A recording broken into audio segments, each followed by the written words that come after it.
right, everybody. This is Lewis here. Welcome back for another episode of Painting from Life.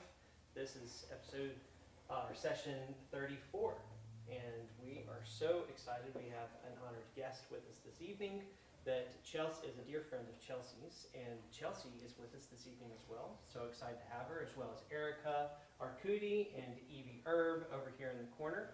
And you'll see mostly our panels. Also, just as a reminder, if you want to paint along with us, the reference images are already up and ready to go. All you need to do is click the link below, the eStoke Studio link that will take you to sign up for it.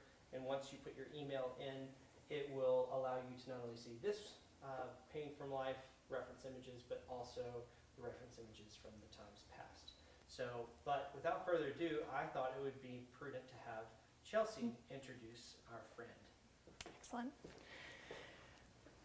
Yeah, so today I'm super excited.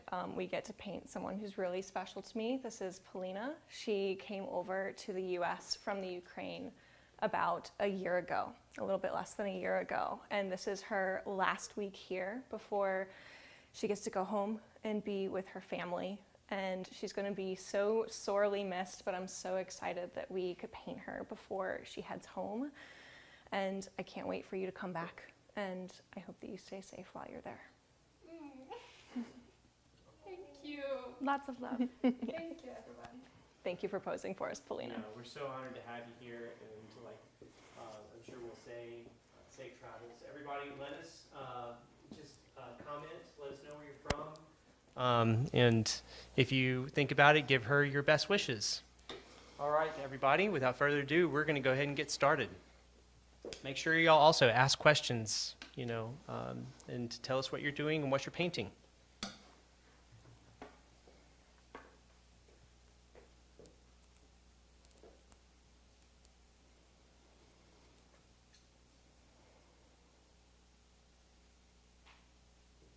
Good job.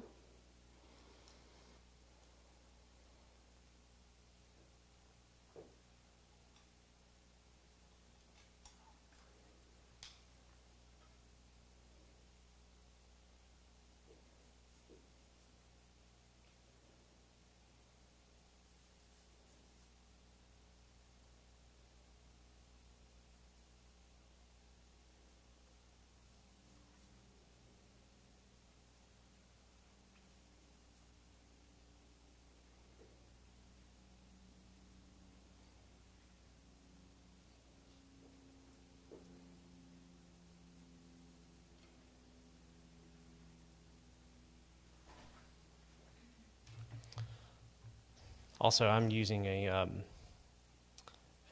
not using a lapel mic or a lavalier mic this time. So if I step away and I start not hearing me, just text in the comments that you can't hear me, because I'll probably forget when I step back.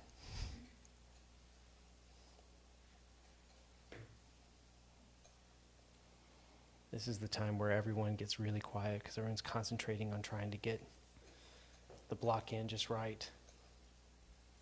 And make sure that we make sure that we're painting Polina worthy of her beauty.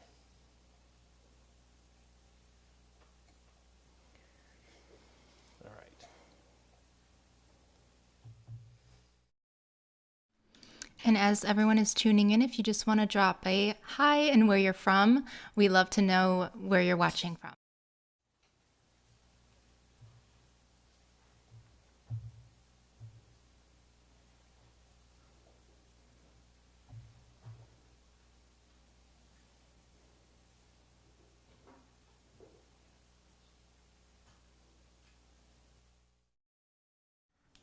It's so strange without having our Disney music on.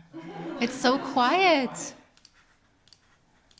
So we've been doing a little bit of model trading with each other, where each of us will take a turn and model one evening for each of us to paint. And while we're doing that, we choose different genres of music, and we've been on a little bit of a throwback movie kick, try to connect back to my childhood. and it's been a lot of fun.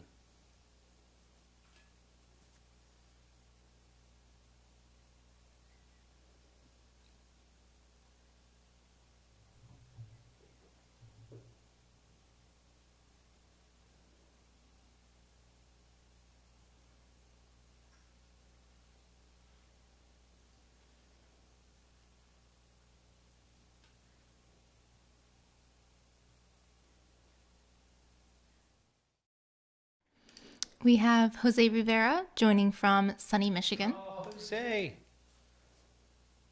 Jose was one of my mentees. I'm so glad to have you here, buddy.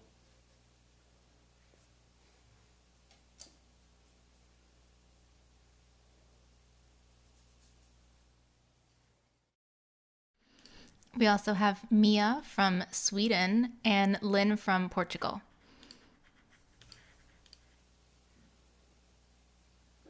That's amazing.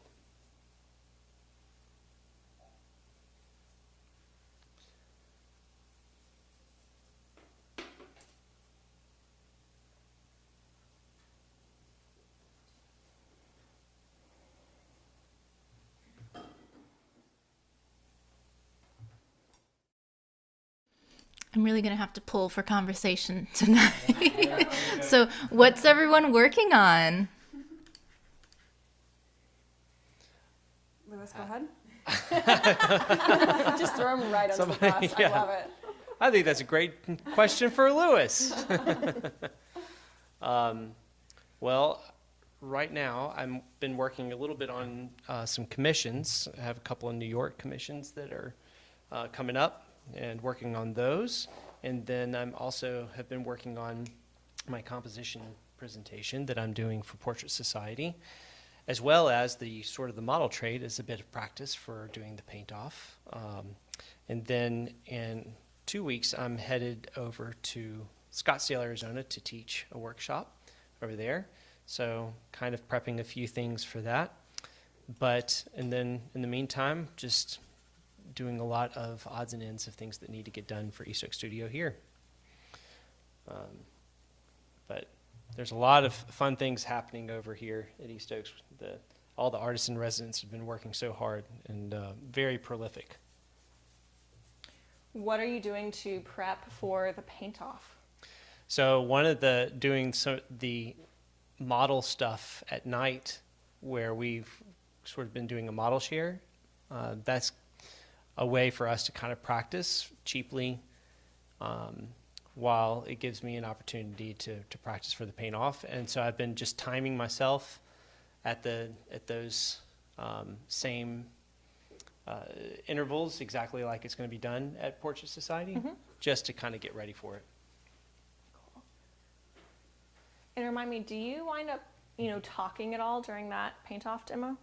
No, not during the paint off. On the breaks, basically you don't get an opportunity, or the viewers don't get an opportunity to talk to the artist so they can concentrate. But then on the breaks, you can talk to anyone or stay focused on your stuff. Different artists do it differently. But my lecture is one of the breakout sessions, and it will be, I think, semi-interactive, where people can kind of ask questions as well and that kind of stuff. So, and then I'll also be doing portfolio review there, and I think those are all my responsibilities this time. Oh, and then there's the getting ready for the 6x9 thing. So That thing you're, definitely not doing? yes, the thing I'm definitely not doing. Yeah. Yeah. So you're like not busy at all then? Yeah. What do you do in all of your free time? Exactly.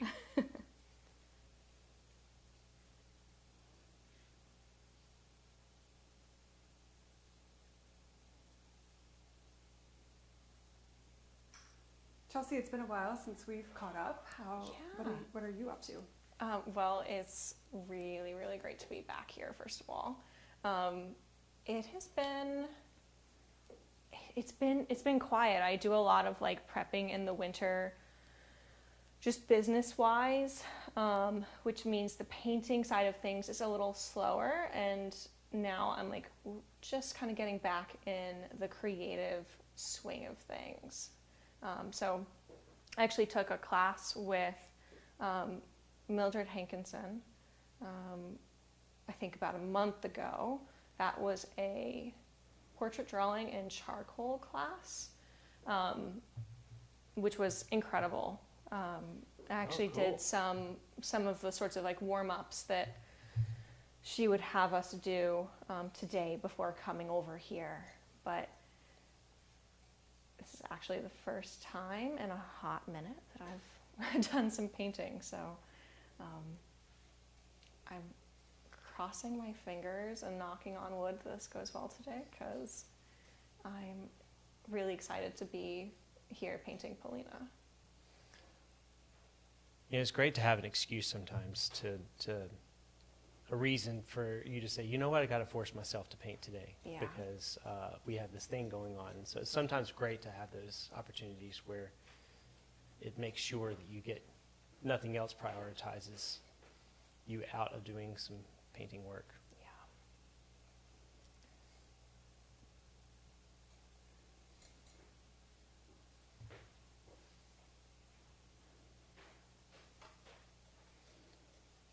And Tina was so sweet to help switch her tonight. I'm so glad to have her back there. She's assisting me on all the cameras and making sure the sound sounds okay. So give her a virtual applause. Thank you, Tina.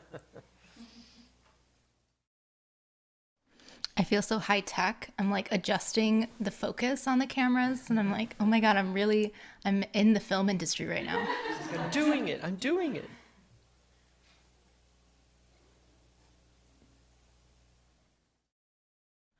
So we have some more people joining in. Schulenberg Studio says, tuning in from Cape Cod, Massachusetts. Thanks for doing this. We also have Paul Anthony Barker. He has a question. Well, first he says, hi from South Wales, UK. I've just purchased some ACM panels. Do you have any advice about preparing them? Thanks. I really love watching your videos and learning from you. I can jump in on the ACM question. I think at the end of the day, what matters most is how you want the panel to perform. So like what you might prep it with or how, I think is more a function of what kind of work you really want that panel to help you produce. So some people really like to mount linen on ACM. You can prime it yourself with something like an oil ground or a lead alkyd ground. I've actually done both. I've used Rublev's lead alkyd ground for prepping ACM, and I've also mounted pre-primed linen on there. I think the other kind of words of wisdom are definitely things that you can find just by like Googling how other people have prepped ACM. Things like making sure that you sand your surface and you de-slick your surface with something like rubbing alcohol. I don't know how granular of advice you want, but one thing I have learned from prepping my own ACM panels, if you're wanting to mount linen on it, I find that it's easier to do that with like something like Linaco, a PVA or white glue. I've used more conservator-friendly glues before, and it is a tremendous headache. And the Linaco is honestly good enough that a conservator can solve whatever problems I created a few hundred years from now.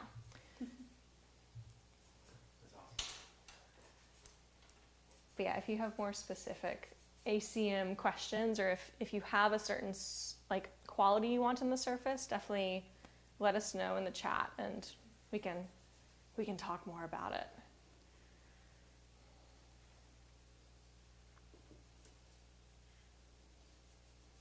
Thank you, Chelsea. That was awesome. Yeah, you're welcome. It's been a while. Apparently I had some pent up, I don't know, camera charisma.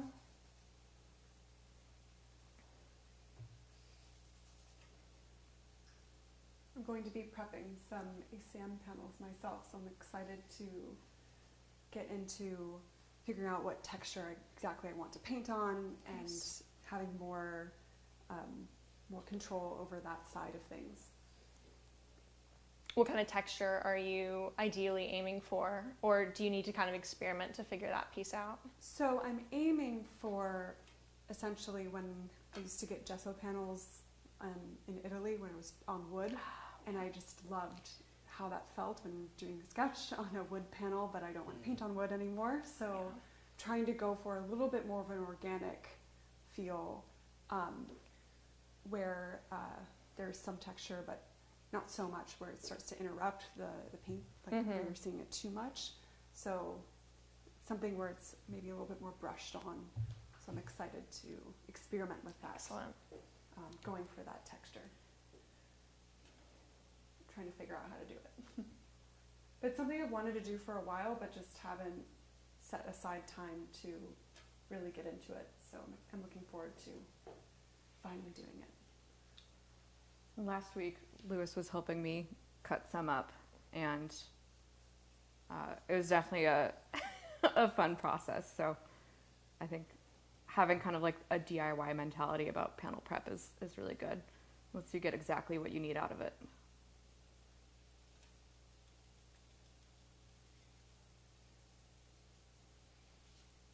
It's honestly sometimes a great break from painting when you've been painting a whole lot. And if you're actually prepping panels, that means you have been painting a whole lot. So to get out there and just do something different with your hands.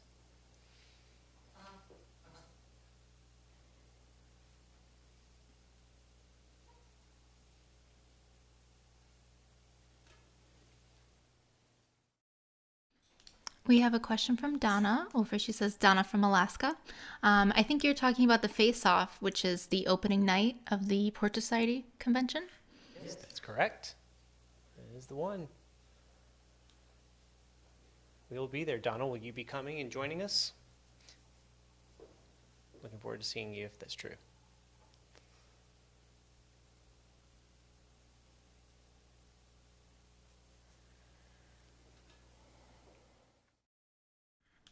We have some more people coming in. We have Bill McDermott from Pinehurst. He says, love your series. We also have Andy from the UK. He says, love watching you guys paint. Oh, Bill. Bill's visited the studio before.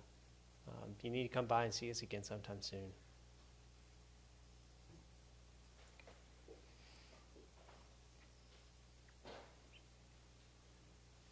We also have 1 minute left for this session.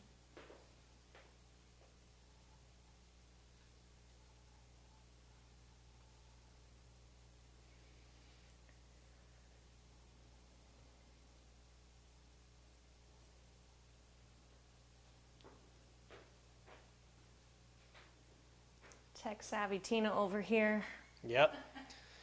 fixing all Tina's the cameras. Tina's helping me stay at the easel. I love it.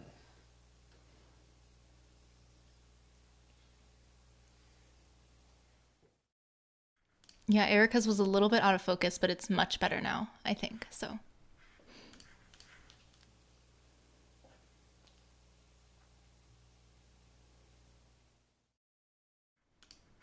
Oh, so Donna is actually going to be one of the models for Thursday night. That's so, Donna, I hope I get you. That'd be wonderful. I don't think we get much say in the matter, but it would be fun.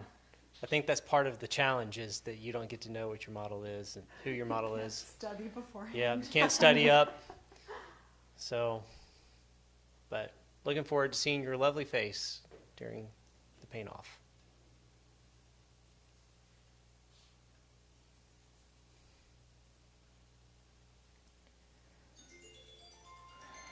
All right, everybody, that's going to be the first break. We're going to take a 5-minute break, and we're going to put everything on mute, and we will be back shortly. This will give me a chance to make some more. All right, everyone, back.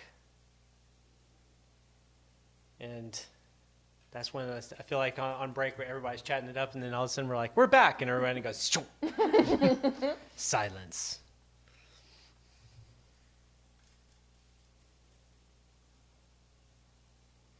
So Evie, you got to tell us what you've been working on. Sure. Past. I have been working on well, I finished up a still life last week. That's of like a bird that I'm excited about, and it kind of set me on, I don't know, I guess a bird painting phase, because now I'm doing another one. And it's been a really fun break. Just after doing a self-portrait from life, looking in the mirror, to have something stationary to look at. So yeah, it's been a lot of fun. I'm really excited.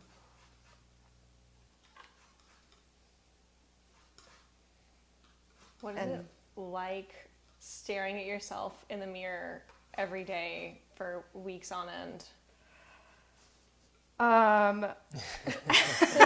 Really uncomfortable. Brutal. Yeah, it's not easy. I think I'm really, really happy I did it, and I learned a lot. But no, it's not easy. It's kind of psychologically unnerving a little bit, just because, you know, you have to look at all these different parts of yourself and your image, and, you know, remain truthful to it while trying to focus on painting and posing at the same time.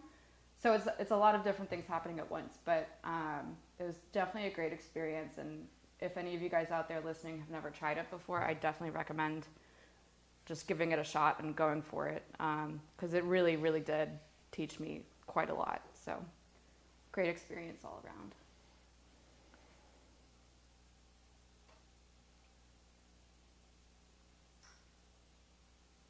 Tina's been doing a bunch of really beautiful still lifes here too.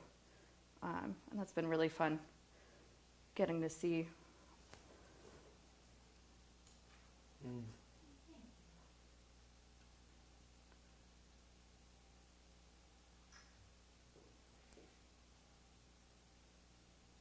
I guess that leaves me to. Yeah, exactly. You're up.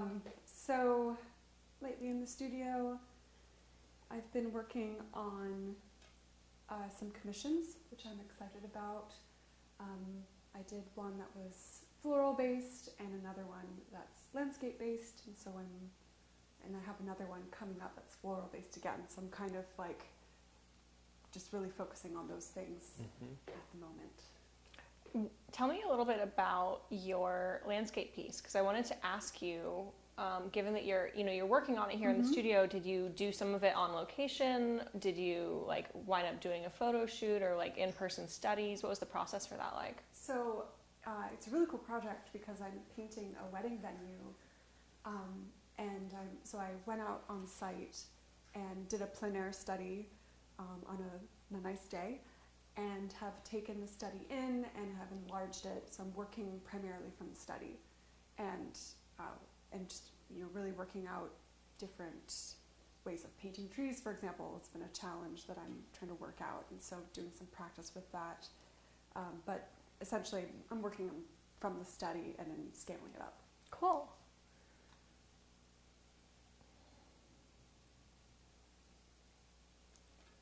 Yeah, it's been really inspiring just getting to be in here and seeing everybody's work the last couple of weeks. There's always just such a beautiful energy in here. Yeah, everybody's been working really hard these past couple of weeks trying to get stuff done. It's funny, we work really hard, but we also enjoy each other a lot when like lunchtime comes around.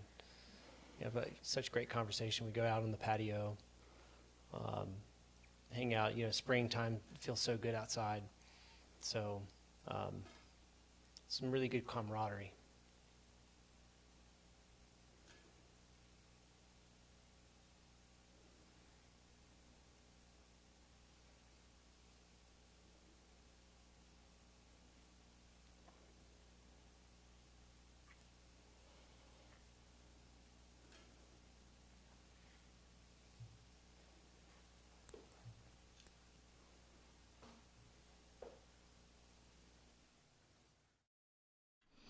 We have a comment from Jose. He says, I'm working on my own self-portrait. It's really hard to look at yourself for so long, and I find that I'm a terrible model since I can't seem to sit still. True statement. Jose, I would love to see it if you can send us photos when you're done. That's awesome.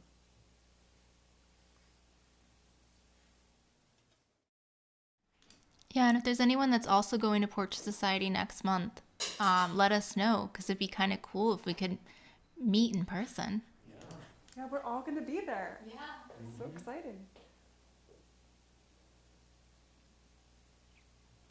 The East Oaks posse.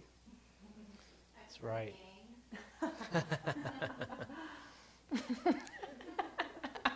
Tina's our leader. Yeah. Mom, I joined a gang. It's like a bunch of artists. Yes, exactly. It's one of those, she's like, oh my gosh, oh dear, and it's like, yeah, it's artist. Oh, we're fine. We're good.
Someone's gonna have to start singing.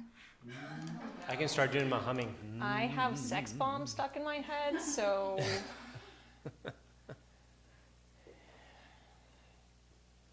I say go for it, Chelsea. oh no, that's the last thing anyone wants. Would you like your viewership to go down to 0? That's a different show. That's a different show.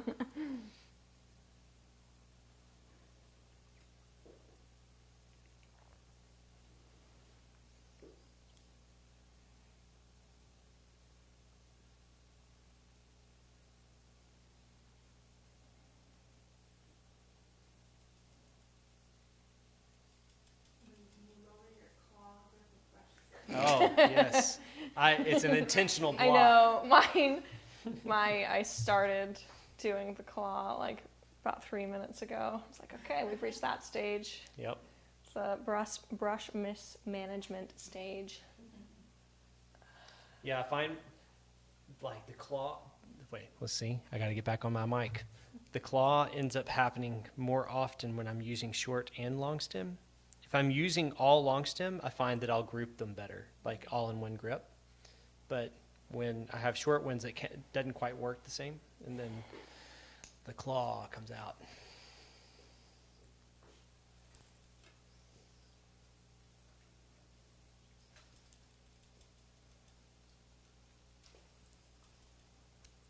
Just hear the little aliens from Toy Yeah, Story. the claw.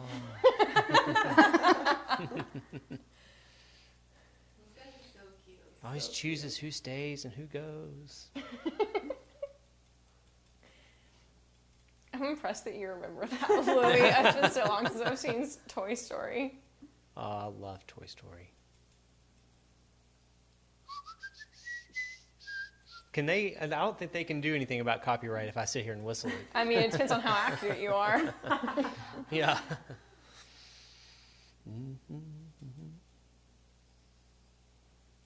It was funny when we first started doing the live streams. It was one of those things where I would start humming, and it was like, Louis, stop humming, you know. Now it's kind of like, well, we welcome humming to break the silence, you know. You said this is the 36th live This is stream? the 34th. 34th. Yeah. Wow. We need to do something fun and special for the for the 35th.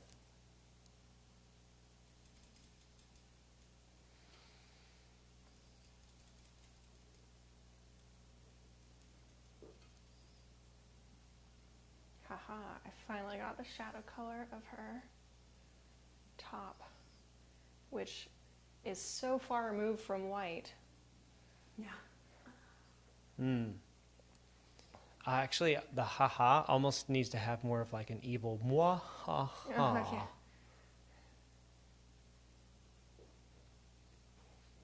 See, I'm the director of this Okay. program. Yep, you yep. know. Give me more mwaha. More evil. I'm amazed anyone ever tunes into this.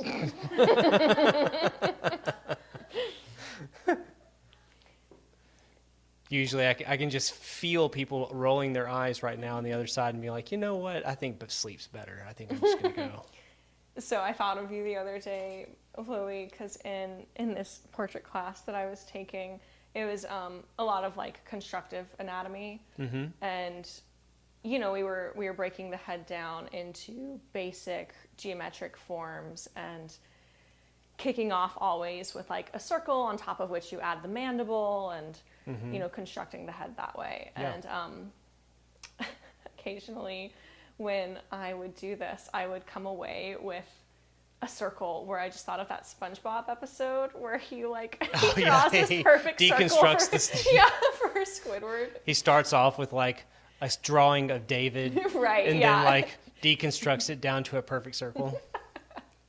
He's like, how did you make such a perfect circle? Well, I started with the head of David. Then I just like went down and then down a little bit further. There's the circle. Such a great episode. I know.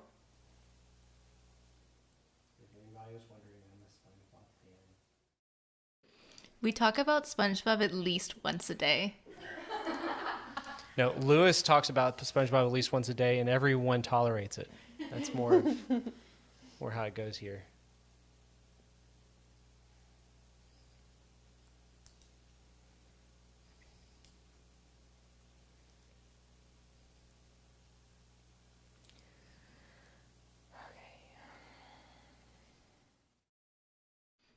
Brian was telling me how to say SpongeBob SquarePants in Spanish, and it was amazing. I don't remember what it is, but if anyone knows, please tell me because it was awesome. That actually is great. I really want to know. Yeah, you should look it up.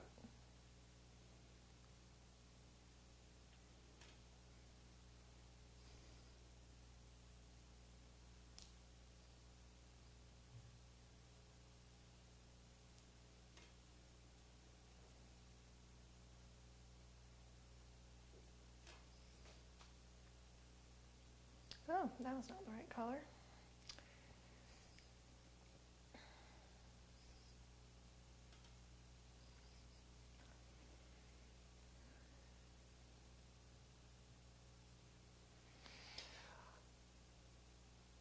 Yeah, I don't know if any of these colors are the right color yet. I'm just trying to get a face. I feel you. You were very bold today. You went like directly into color, like Richard Yep. Schmid style. It did not Part go of my unnoticed. fun practices, I've been working on trying to do different formats of painting. And it's been kind of fun. I'm feel glad that that your my- fun format has been fun.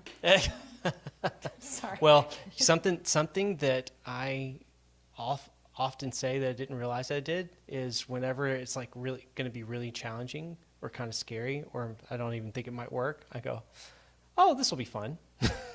so maybe that's what I mean more. The power of a positive attitude.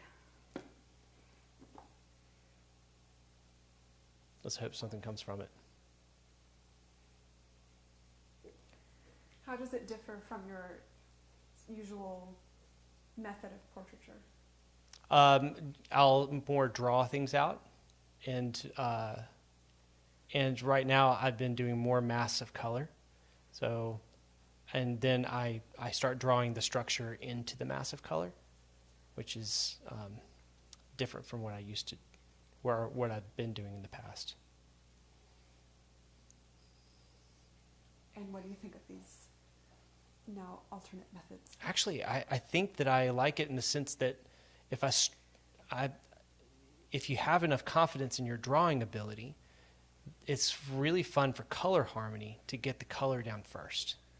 And so that's been my discovery, really, I think, has been that as long as you feel that you can still draw in the paint, then drawing later actually, I think, helps me accomplish the portrait faster.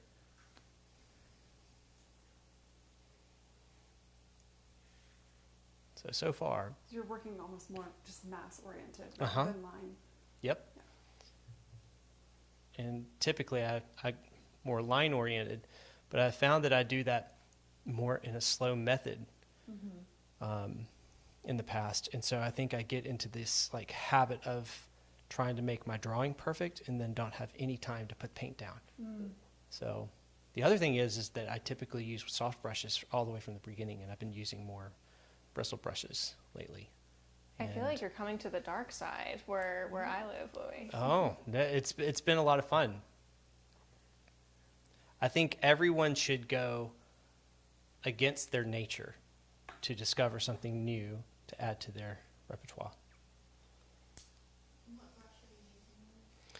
At this moment, I am using a silver brush. By the way, the silver brush was so nice. They sent me a whole set of brushes recently, and this is the Grand Prix set, size 8, and I'm really excited about using them. So I've tended to buy their brushes a lot whenever I'm like at Jerry's or need to buy some quick brushes that are more local, and because I often was using Rosemary, and I still do, especially like their Eclipse. They have like a very flat razor edge to their stuff. And The combers. yeah, these, Yeah. the Eclipse X long comber, and so yeah,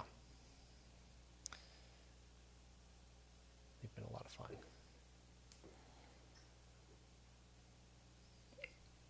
I said yes, but I have my glasses off and like, so I can just see the big shapes on her. And so I just blindly was like, yeah, that brush, sure.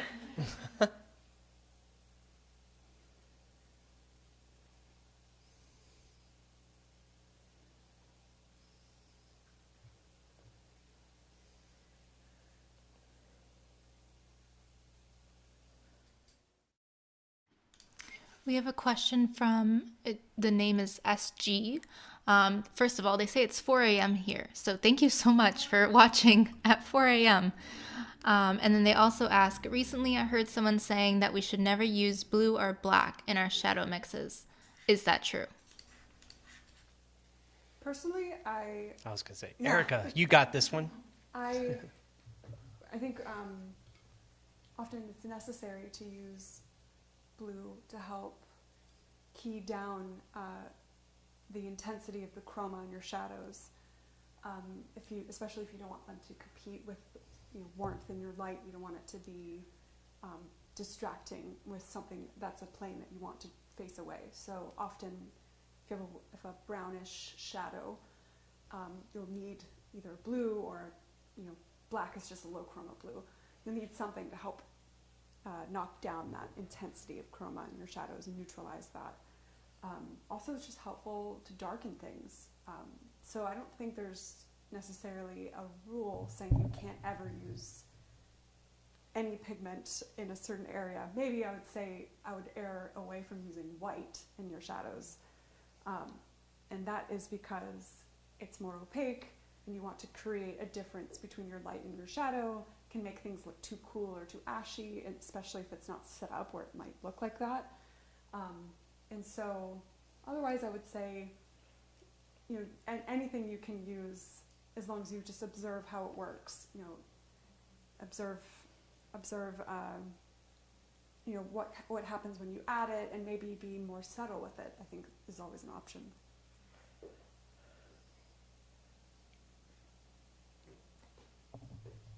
People are welcome to Yes, add I to love it. that. That was great. Why add on such great comments? I think next time. Our breaks are coming so quickly. I know. All right.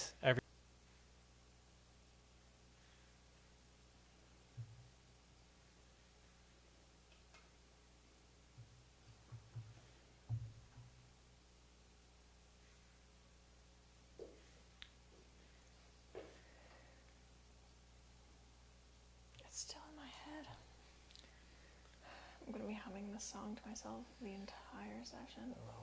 I'll keep doing the Toy Story. Dun, dun, dun, dun, dun, dun, dun, dun, dun, dun. It sounds better as a whistle, but I don't know how that sounds on a mic. I feel like that'd be Oh, quite yeah. shrill. I think everyone thanks you Yep. for your restraint.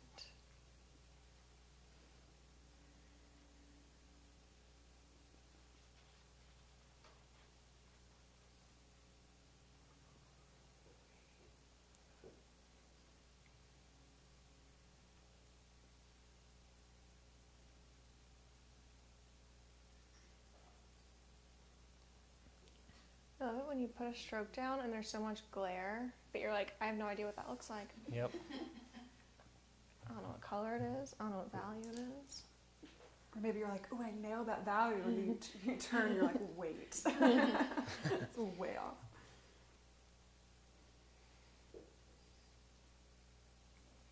I'm going to just start saying every time I get the value wrong or the color wrong, I'm just going to go, nailed it. You know, get people to start believing, you know, kind of the fake news style, you know, just throwing out Yeah, propaganda. Just like gaslight Yeah. everyone watching. Nailed it. Oh, that was perfect. It's so good. You guys, it's going to come together. Watch. You just watch. I'm curious how this is going to turn out. Oh, you'll see. You'll all see. Just you wait. Yes, they see.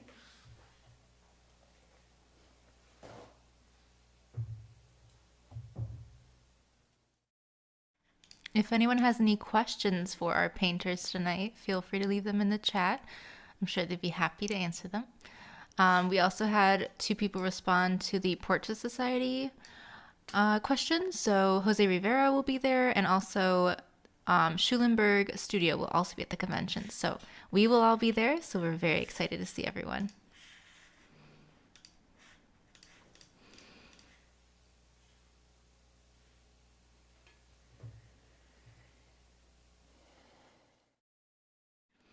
Also, the reference images are available if you want to paint along. I will drop the link in the chat. All you have to do is just sign up for our email, and then you have access to all the reference images from the past 34 Painting from Life sessions. And we have some still life, some florals, some portraits. So those are all for you guys to use, and you can always post them on social media and tag us at East Oak Studios. We'd love to see what you create.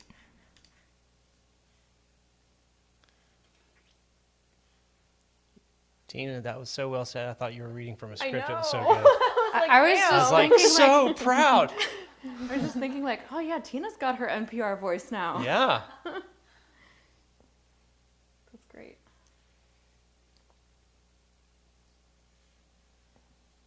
I found my calling.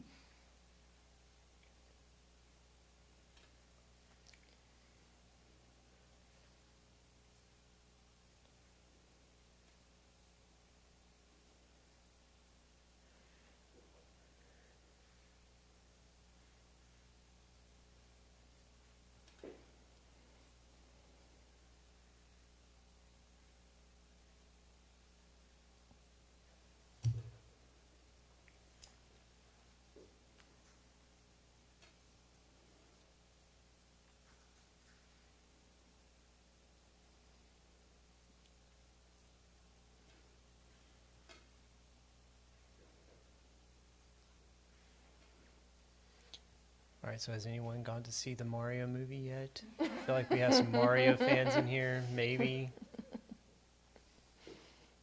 Meanwhile, Polina's up there on the model stand, like quaking. I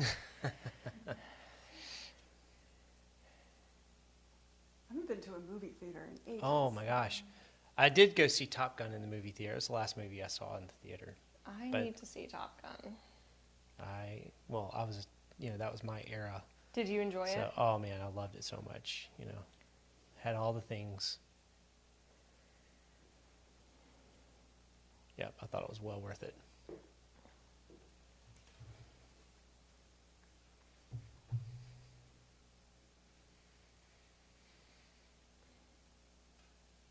Man, turns out pre-mixing your colors, pretty helpful. Yes. You're like, thank you, thank I'm you. like, Florence Academy, yes. Represent.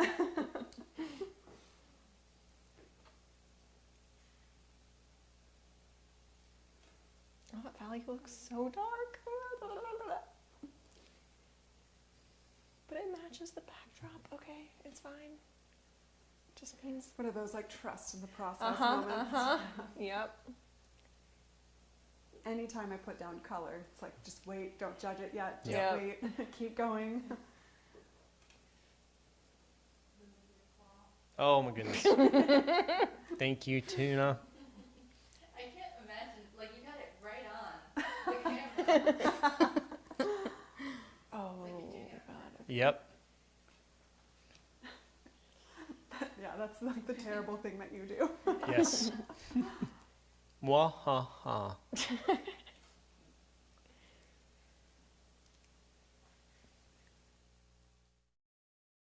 We have a question from John Smith. He's asking, Edge Pro Gear easel versus the Strata easel. Which one do you prefer and why? I'm on the fence about which one I want to purchase.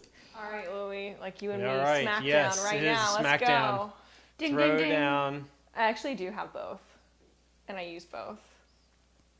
All right, well then you're the perfect person to answer this question while I try to figure out this portrait. Okay, I think it honestly depends on what you're using it for. My Edge Pro Gear literally sits on a table at my house, and I like it for smaller paintings.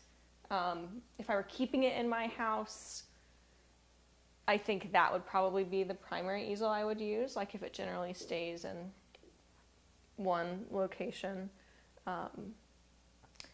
Mainly because it's a little heavier than the Strata. The Strata is much nicer for me to bring here. I also find the Stratas a little bit easier to clean up just because of the materials. That being said, obviously there is a like not wood version of the Edge. So I find them both really useful, but if I were traveling, I would travel with the Strata. I find it's lighter. It's just a little bit easier to, I don't know, maneuver. Yeah. I'd say it's a better plein air paint companion. Yeah. The Edge Pro is a bit heavy, Yeah. but I do enjoy it as a studio easel or a studio palette. I don't use it and to do like alla prima portraits like this, but ultimately I think I have taken it out in the field multiple times and it's fine, but I do think that there's other products that probably do better.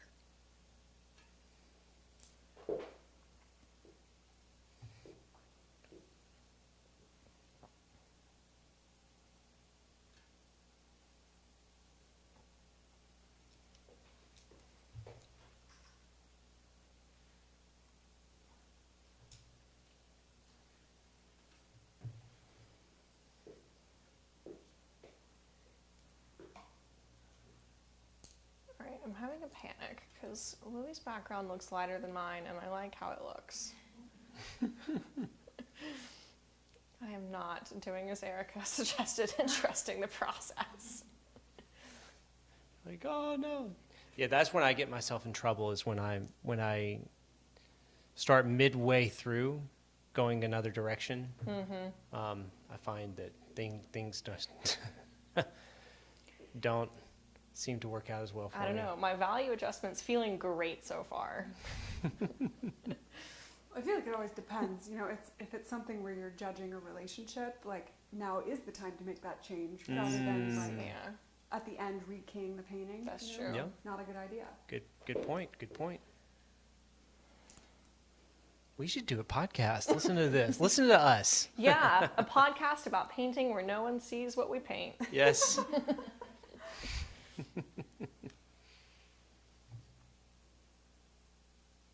Kind of eases the pressure. It's true. I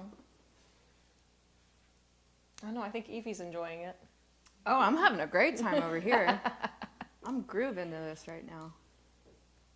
It's fine. I know I'm not on camera right now, but I'm kind of in the corner. And I have a really great like profile perspective, which I don't think I've painted a profile in like an embarrassingly long amount of time.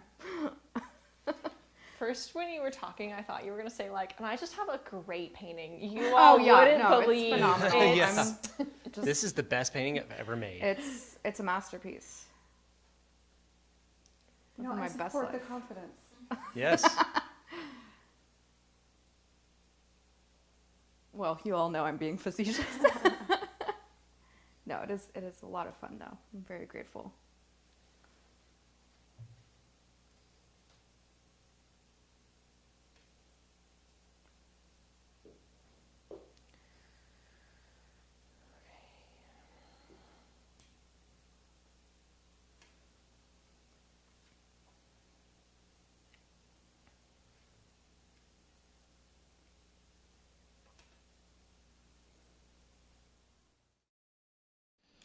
We have a question from Sam McLemore, who actually was just visiting at East Oaks, and she's very sweet. Thank you so much for coming again.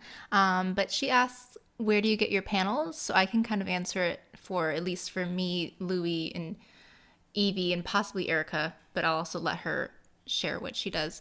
But basically, we order a really large sheet of ACM panel from a local sign supply shop, and then we basically just cut and score it, and then to like whichever size panels that we need, and then we sand them. I don't remember the grit that we used to sand. What was the grit that we used? 140? About 150 to 220, depending on how fine you want it to be. Okay, so 150 to 220, depending on how fine you want it to be. And then you can go ahead and clean that with denatured alcohol, and then you can prime it with either gesso or lead alkyd ground, whatever you prefer. But those are the ones that we usually end up using because it's cheaper to do yourself, and it's kind of a lot more work, but well worth it. It's kind of fun though too, honestly. Yeah, it's kind of rewarding, very rewarding. And I'm basically doing the same thing. I ordered some Artifacts ACM panels, and I ordered the ones that we also all ordered together here locally, and so I'm doing a little bit of a comparison and trying different things out, seeing what I like. Product testing. Yeah. Everybody just wait. We'll have reviews later for you. I was just gonna say nothing official, just like for my own self. Oh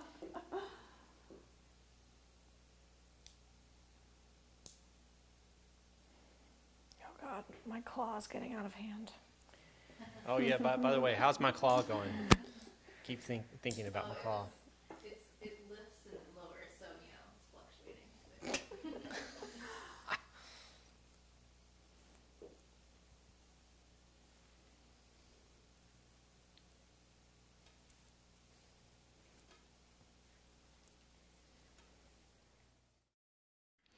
On the topic of the travel easels, Wendy Rose says, I have a Sienna plein air palette that easily attaches to a tripod and it's less expensive.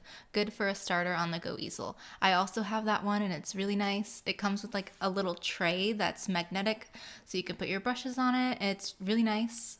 I think it was like 120 something on Amazon, so it's very affordable if you're just looking for something kind of cheap but still pretty good quality.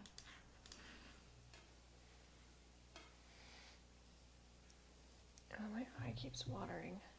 If they could not do that, that'd be great.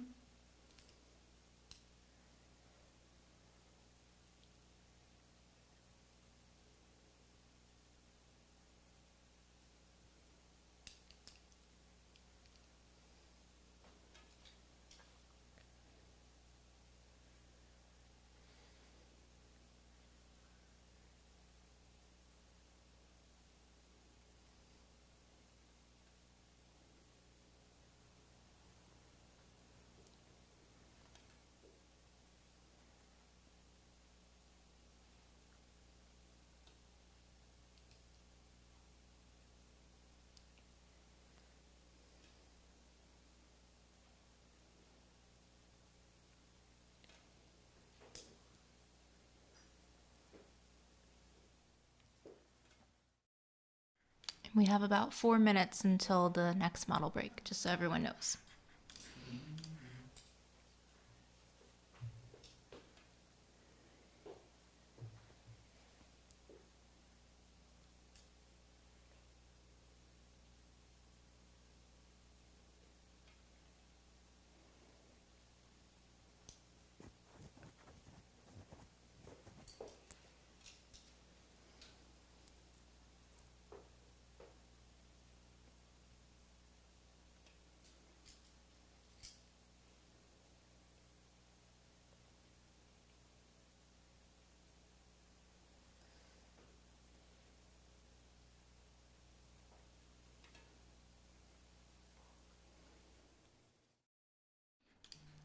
Jose Rivera has a really good point about the ACM panels.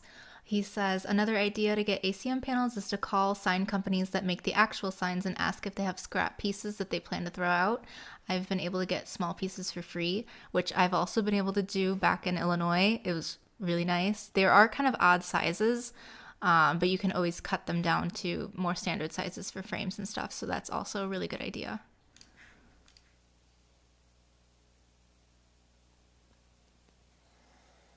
Free and eco-friendly. I like that.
How many minutes do you say we have?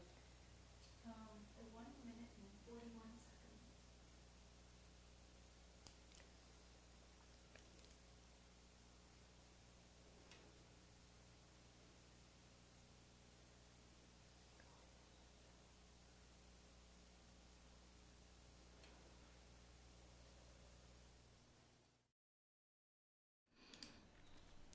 If anyone in the chat is either painting along or working on something else, feel free to let us know what you're doing. We're always curious to see how what other people are doing while they're watching the live stream. Either if you're painting or cooking or just cleaning the house, let us know.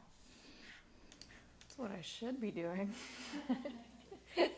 Yeah, forget this thing that's your job.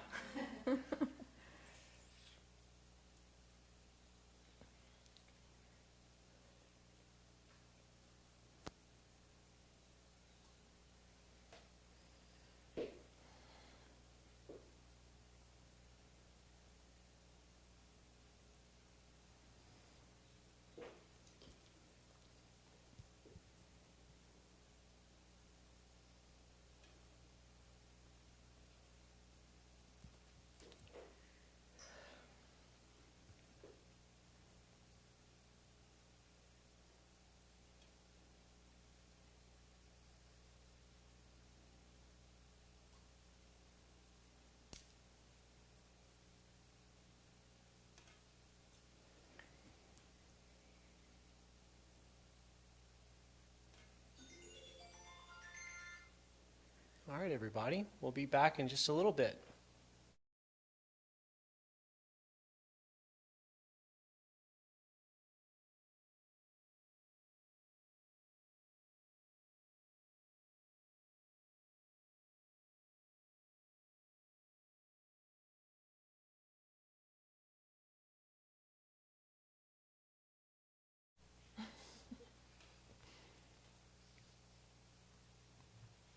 Everybody. All right, everyone, we're back. Ready to go.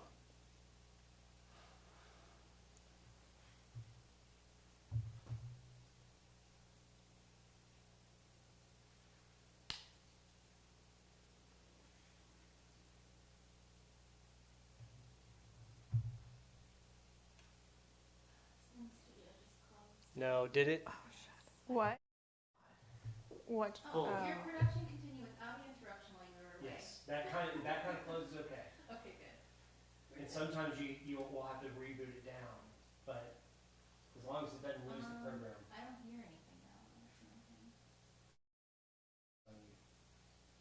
Everything. Oh, my headphones. Okay, we're good. Nice.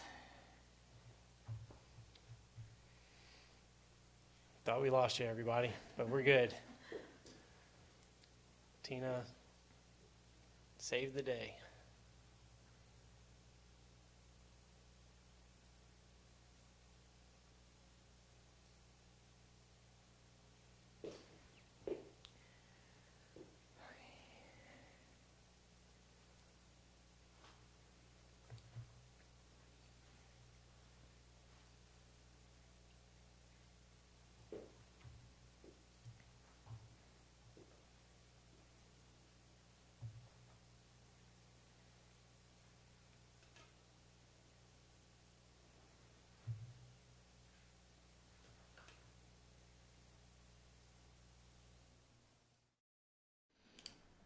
Everyone's painting is looking so nice. I'm so jealous. I wish I was painting, but I can live vicariously through you all. Well, you have been killing it in your own painting practice recently, Tina. You've had like several paintings go viral online, which is like really cool. And not to mention, like, they're just beautiful. You did such a lovely job. Yeah. What are you working on now with your own practice?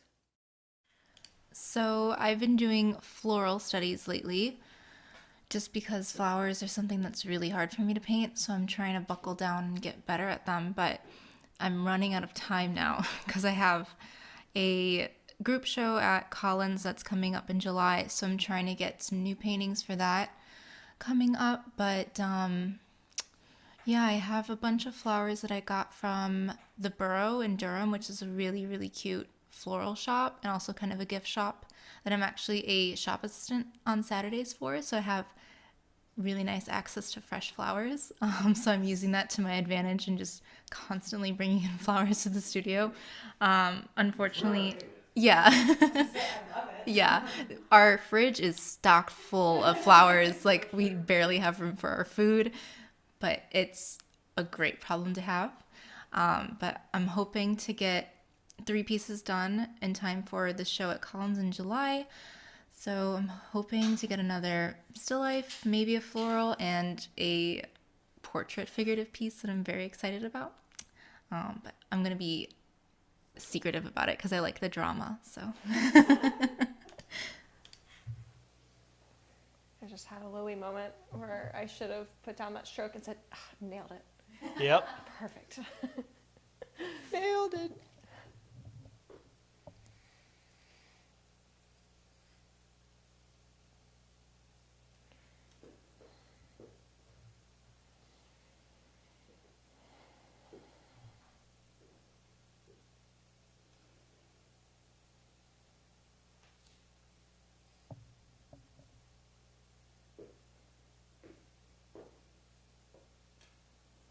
In that light, I've been nailing this whole painting.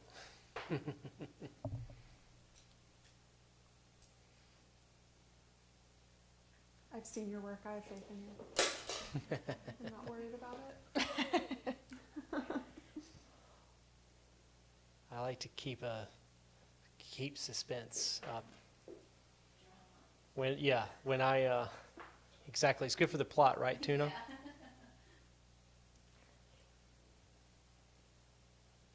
Okay, we are on at the glasses back on stage of the painting now. Perks of having bad vision, right? Right?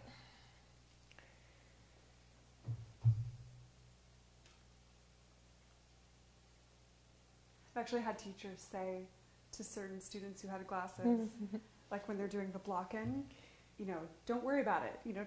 Yeah. Take Stay off blurry. your glasses, big impression, don't get into the details yet. Take advantage of it. Yeah, totally. it's super helpful for flowers for me to do that in the beginning because I'm one to get so up in those petals and get so overwhelmed because there's just so many of them. So I just take off my glasses, and then I can't see any of them. It's really great.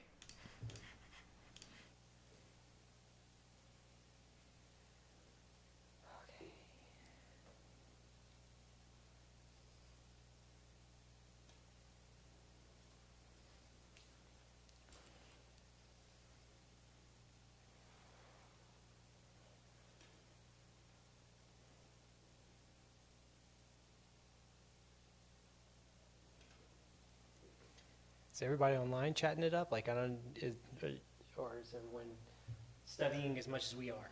Yeah. Very concentrated.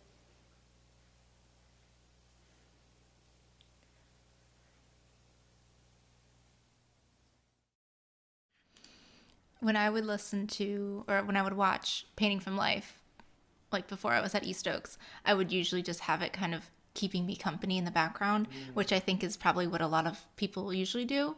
But we did just get someone that says, hello, Cater from Algeria. So still people coming in. Nice.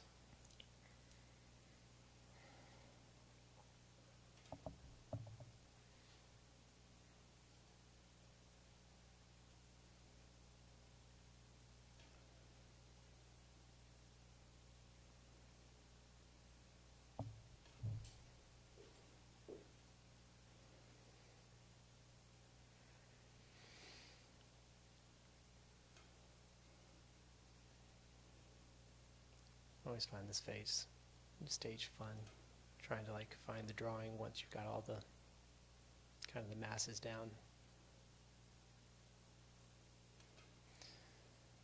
And when I mean fun, also, like we talked about before, fun can mean multiple things. High stakes fun. Yep.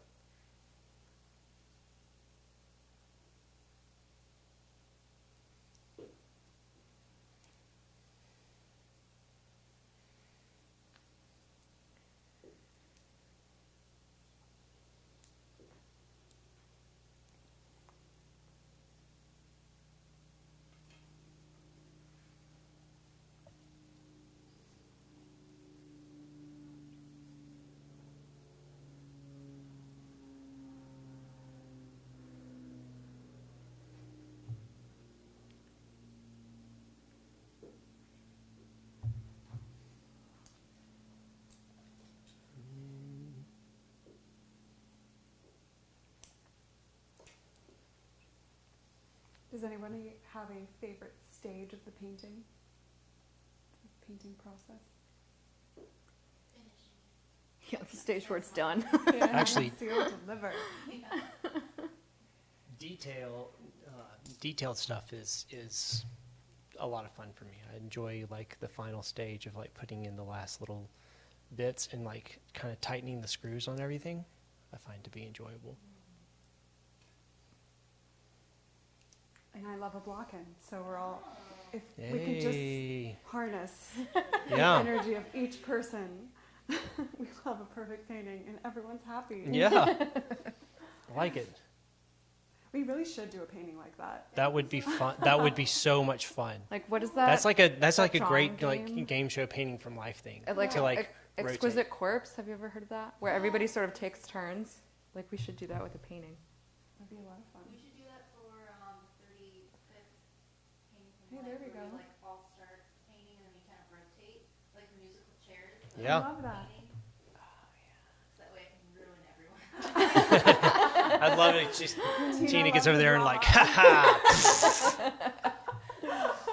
Just like down comes the hammer. That's The amazing. Tina hammer. I could hear the sinisterness in her voice. Okay.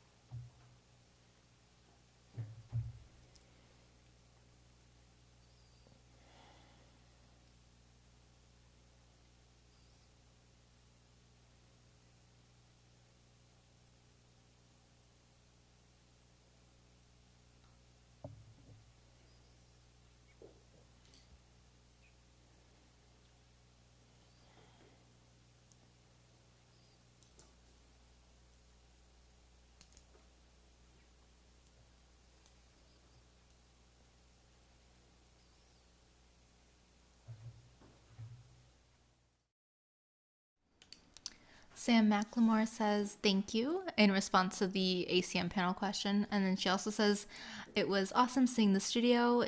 I am painting a landscape right now while watching. Sam, we need to have you back, buddy. Come on back.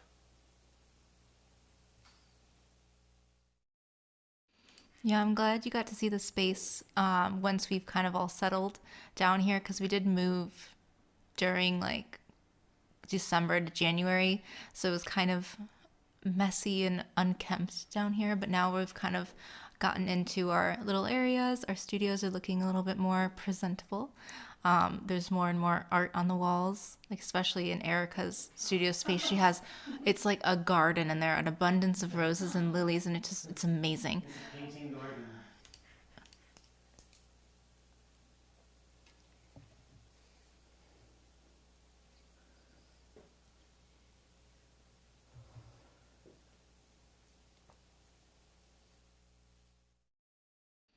It's really fun how we all have our own like decor choice. Like Erica has all her flowers, Evie has her taxidermy birds, which I love. We all have like our own little characteristics in our studio spaces.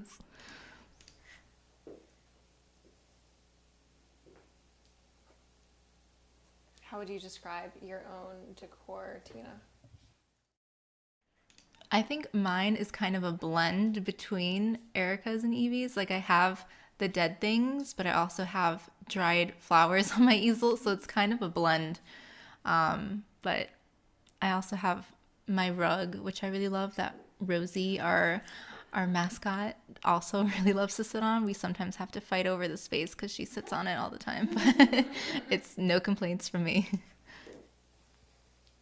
And there are other rugs in the space. Yeah, there's like tons and of places she for her to chooses be. that one anyway. That's great.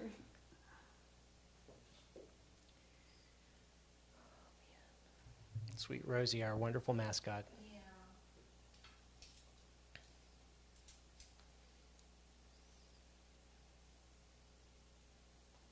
Her routine is coming down here, drinking water specifically from one space, and then doing her rounds, making sure she gets pet by each person. Yep, each and every person. Does she critique your paintings as well? Yeah, she gives great feedback. Everything's so positive. She just stares at mine Supportive. for a little bit and then just walks away. Brutal. And I'm like, oh, that bad.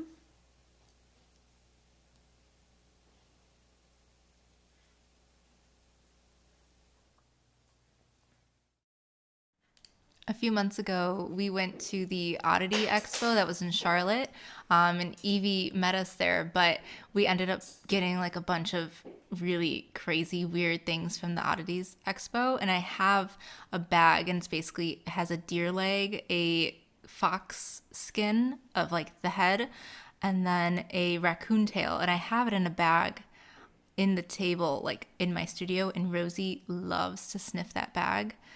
So maybe that's why she likes my space so much. She just wants to sniff the deer leg. Patiently waiting for it. For it to fall off the shelf.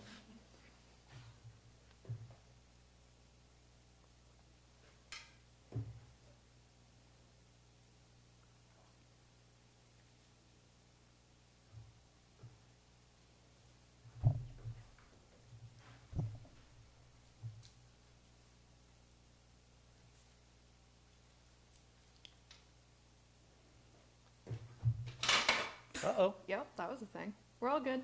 It had to happen once. Fumble. I'm gonna drop a brush eventually. It's just bound to happen.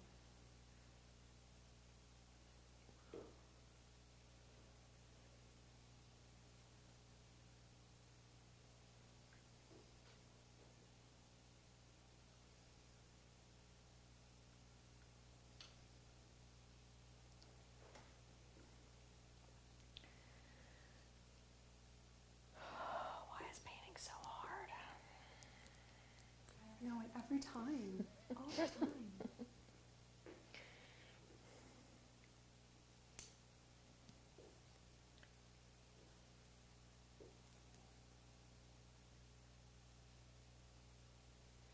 teachers say once. But it doesn't necessarily get easier. You just get better at managing it. Yeah. Oh, yeah. That's a Yeah. great point. It's so true. Yeah, everyone has their off days and on days too.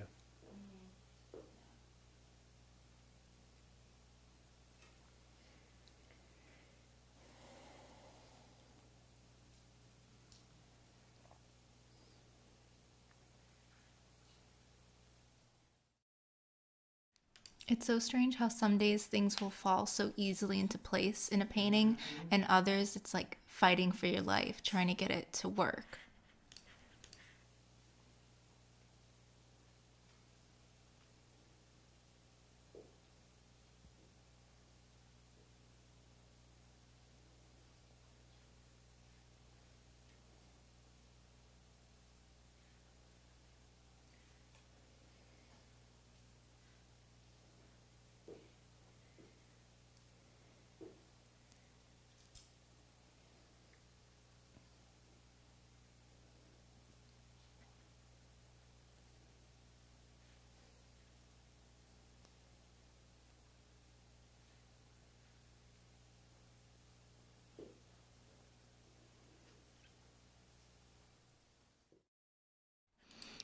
All right, if you could go back in time and study with one artist who, okay.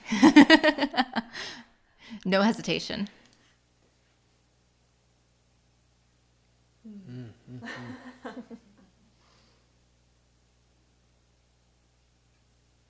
Maybe Renoir. I don't know. That's always such a tough question. Yeah, it is. I think one of the issues there is because a lot of these people that we even admire, we don't even know what their personality is. So like without taking their personality into account, because like I might want to paint like them and to know how they painted, then that gives me a better opportunity to figure it out, who I would want to be with. Because I don't know, sometimes you don't want to meet your heroes. Yeah. That's a good point.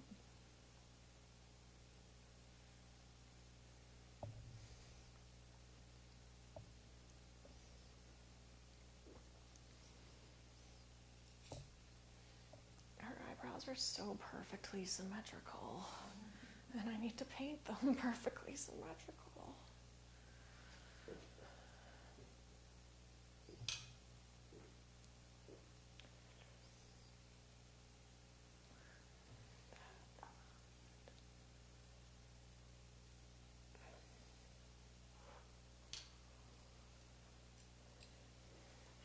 Emil Carlson. Oh my gosh, that'd be I would fun. like to learn from him. Yeah. And like you said, it was like, I don't know his personality. Yeah, I'm not worrying about it. right. I don't even speak French. Yeah. I don't wanna know. I want to know. Can you show? Okay. There's the Disney music.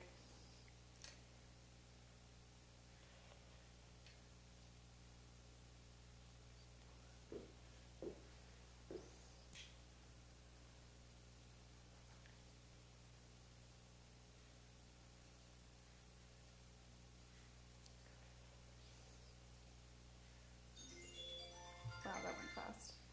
I know, they're fast like every time. All right, everybody. We'll be back in just a bit. We'll see you then.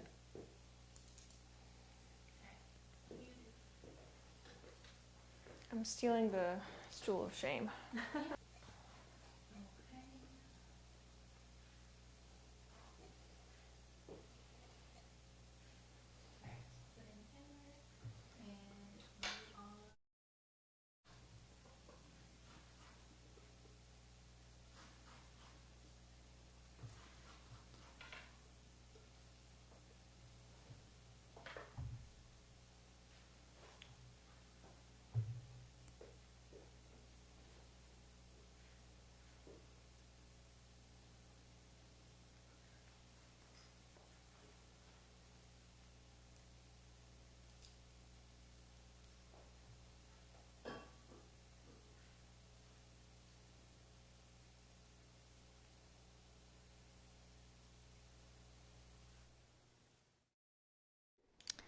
All right, so we have a question from someone.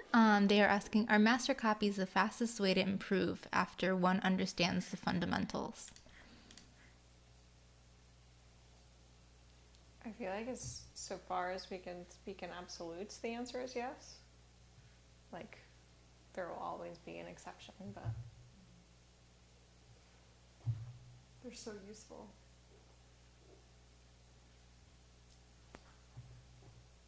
I feel like at any stage of your painting learning journey, yeah. they're always going to, they are always useful no matter what stage you're in. Yes. I think it's interesting too, because we don't necessarily see just how frequently they're being used by other painters, because like you can do master copies from more than just the old masters. But if you're doing those, they probably aren't being shown. So don't believe that just because you like don't see people doing master copies, that they aren't doing them all the Yeah. time. That's a good point.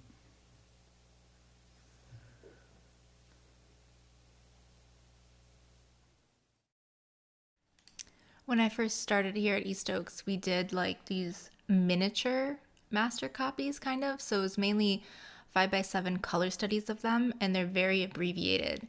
So it's kind of nice to not commit yourself to doing a full-fledged master copy and just kind of doing like a small, quicker color study where you kind of get the gist of how they use their colors and the general composition, but it's not as time inclusive as doing a master copy that's like the exact same size as the original. I think I have them on my Instagram, but they're very helpful. I did a Bouguereau, I did a Lip King, a Sargent, and then I also did a Michael Klein, and they were incredibly helpful.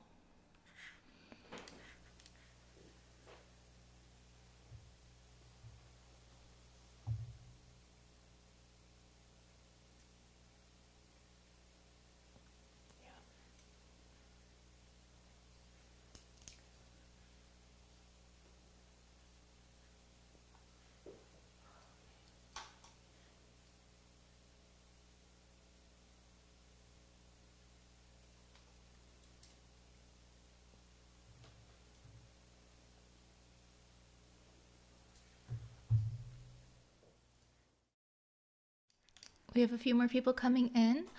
So we have someone called Still Singing, and they say, thank you for posting this live. We also have Ken McIntosh. He says, hello from San Jose, California. It's nice catching one of your streams. It's been a while. We also have Sally from Australia. She says, hi from Australia. Thanks for another great live session. How do you keep the looseness in your paintings? I find I tighten up while striving for the likeness and form as the painting progresses. My first instinct is using larger brushes. Mm-hmm. Something we've all been talking about here a lot. By doing that, you're suggesting more and being a little less tight and literal, and then also stepping back from your painting and keeping an eye on the big impression mentally can keep you from zooming in on details too quickly and getting caught up in small angle breaks and things like that. Really making sure you're stepping back, using the mirror, seeing the large impression, how things are relating to each other on a larger scale.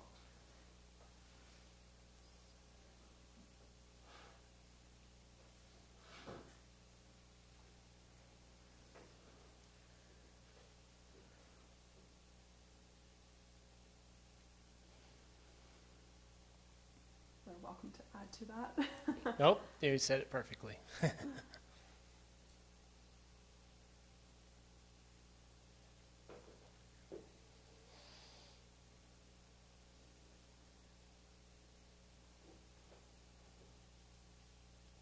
find the process is always an ebb and flow of, because you need to step forward in the paintings. You have to, get more detailed at some point. And so there's always that stepping forward, then stepping back,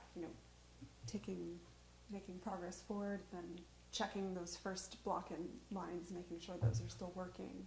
It's always kind of a juggling of all the stages.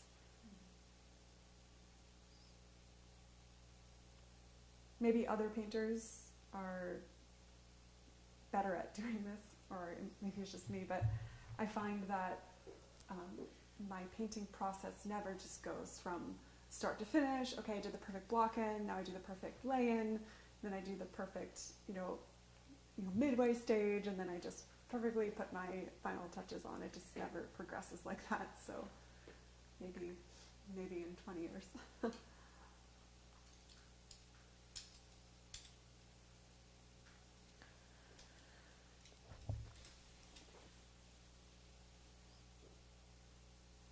I think that's probably like kind of a good thing though, because it leaves a little bit more room for serendipity in the process of like, Absolutely. having a push and pull with,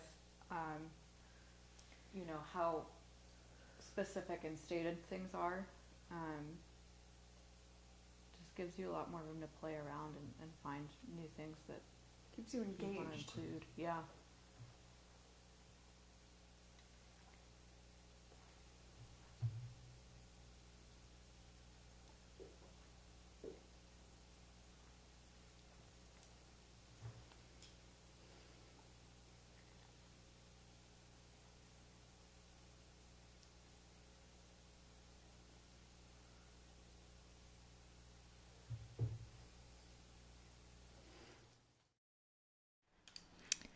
We have some more people coming in. So Cookie, she says hi from Connecticut, United States.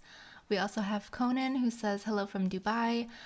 Learned so much from your channel. You guys rock. Just a question. How does your artwork price differ from commission work to gallery, since gallery takes 50-50? Thank you. The value of your work should remain the same. So generally speaking, you should have consistent pricing, whether something is in a gallery or not. But I think from there, it kind of depends on the complexity of the commission. I think if it's the same as, generally speaking, what you're producing for a gallery, you would want that pricing to be somewhat consistent. But obviously there's like room to adjust on a case-by-case basis. But I am curious how, well, Louis, you don't do gallery work, but I am curious how you would answer this in the hypothetical. How I would relate my pricing with the gallery work? Yeah. I would use gallery work as a testing point to see if I could raise my price point, and talk to the gallery owner and work with them to know their experience with their client base, to see if we could come up with what seems to be happening in the marketplace. So I would say use galleries as your sort of marketing ploy to understand the market more, and then increase your commission work accordingly. Now, one caveat to that, that's probably better done in a different way, say, for example, like with maybe agency or something like that. But the only difference there is that commission work is something that people highly value to have painted, versus gallery work, you're inspiring them to what you see.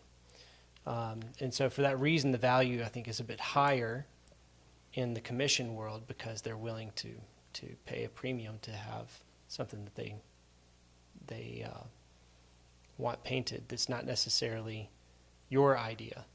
So, but there's ways to inspire them by sharing how you envision their idea in your own light, because they chose you for a reason.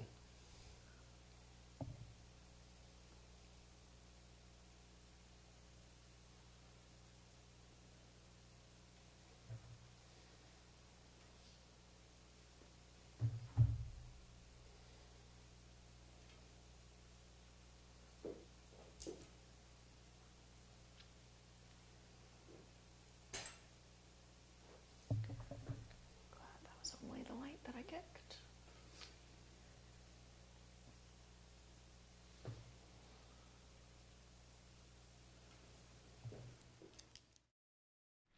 I feel like the gallery world is kind of a difficult world to navigate, especially if you're new to it. But I think this would be a great topic for an East Oaks video at one point, just to kind of go over the Gallery 101 and just kind of figure out how the best way to go about approaching them and working with them and just how the whole world works, because they don't teach you that in school. You sure don't.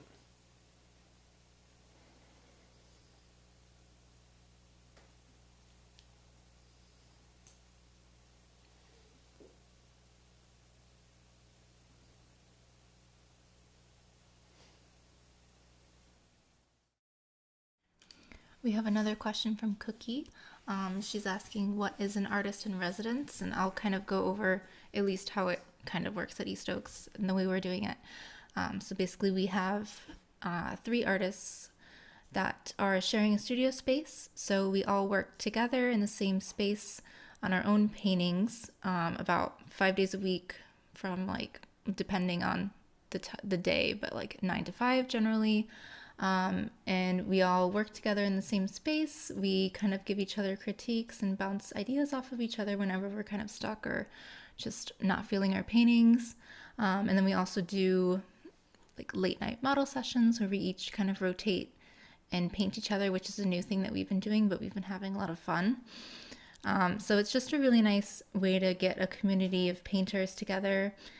A lot of really great information can be shared between everyone. Like we have Erica, who studied in Florence, and then we have Louis, who studied at GCA, and then me and Evie are kind of more in the university teaching style, like, you know, so we have a nice mix here. But that's generally how it works here. I'm sure it's different depending on the residency that you're possibly going to be applying for, but yeah, it's working out pretty well.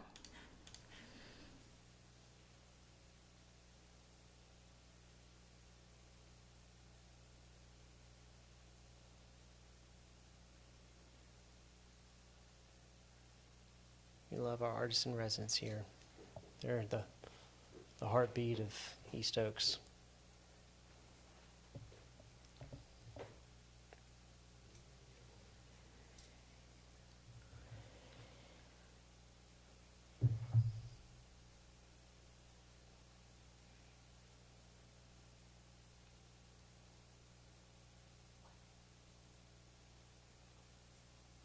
I'm gonna just go ahead and own up to the fact that if anybody just heard my stomach growl, I'm really sorry. I don't know if the mic picked that up or not. You're good. Okay, cool. Never be sorry. Forget what I just said. What? Yeah.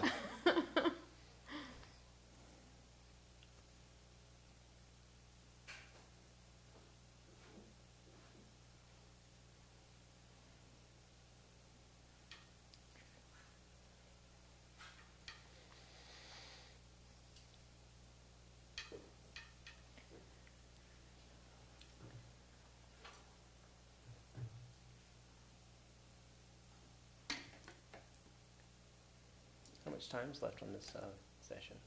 5 minutes.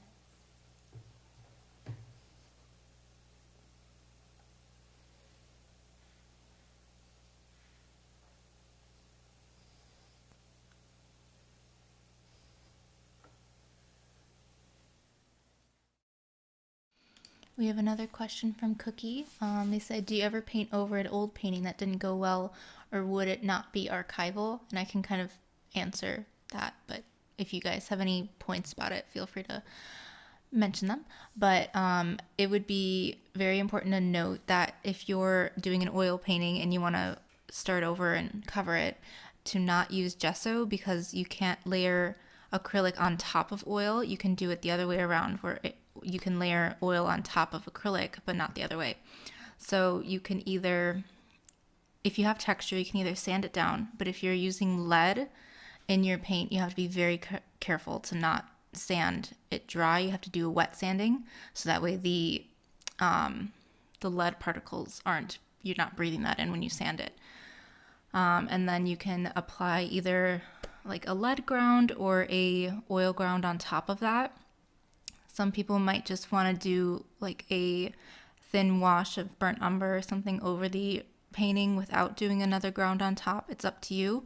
I think for one of Evie's panels, I think she just flipped it over and just gessoed the other side, which works totally fine. One of the benefits of working with ACM too is that, you know, they are kind of double-sided. So I had this one panel that I used as a sketch for a commission about a year ago. And, you know, I was kind of just at a point where I was like, I don't need the sketch anymore. It's fine. Let it go. And just painted a painting on the other side. So ACM is really nice for that reason. You know, it gives you a versatility to give a panel a second life if you want to.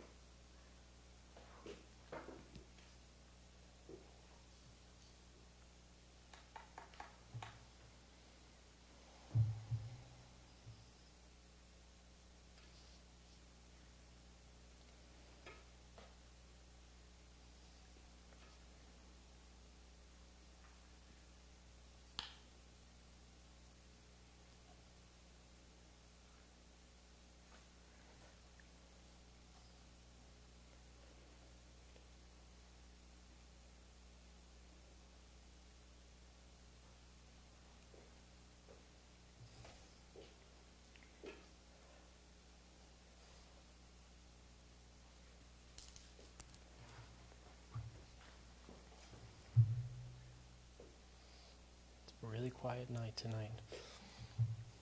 Everybody's concentrating hard. That's right.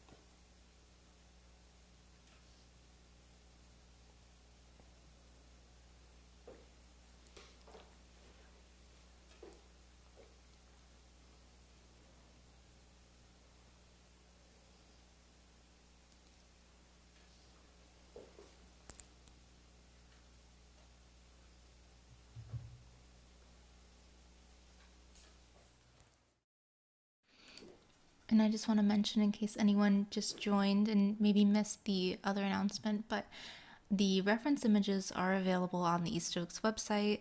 You just have to sign up to the email list, which is linked in the description of the live stream.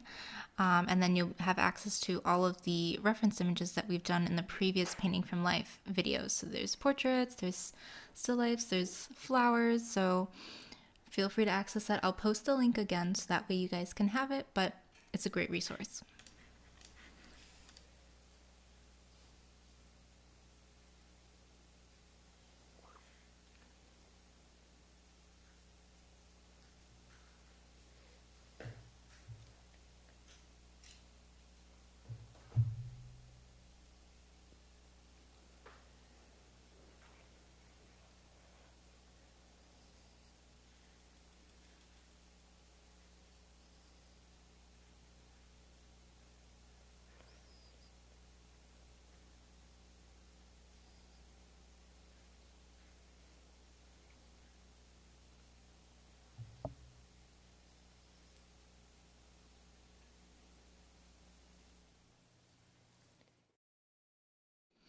I really love this split screen thing that we've been doing lately because I could see everyone's paintings up here and they're all progressing so nicely. I love them all.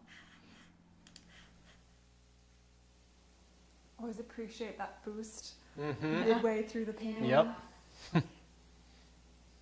Yeah, I got this. They're coming together.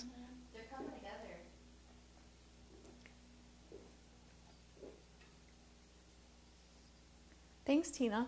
Yeah. I know. Sorry, we're concentrating so heady. I'm gonna take the confidence boost. That was great.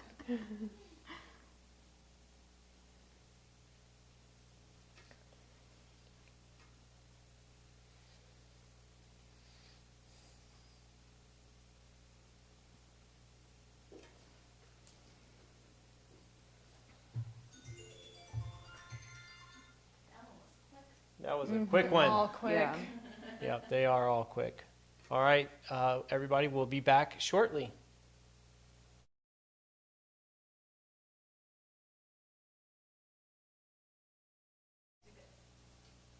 All right, everybody, we're back. Everybody can continue to listen to our silence as we concentrate heavily on our paintings.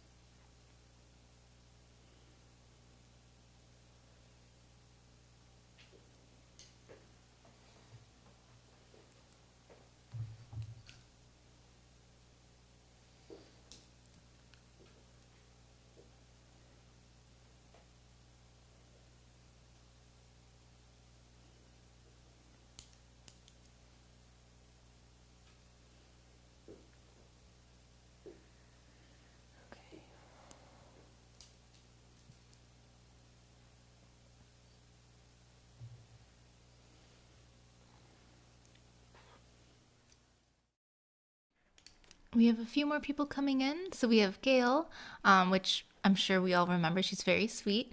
She says, hello from Oregon, joining late. Exciting work so far. We also have, it's either Joellen or Jolene, so I'm sorry if I'm pronouncing it incorrectly, but she's saying, I'm painting along. I always look forward to this every month. You guys are amazing. Joellen or Jolene from Ohio. Thank you for joining us, Jolene. Or Joellen. From Ohio.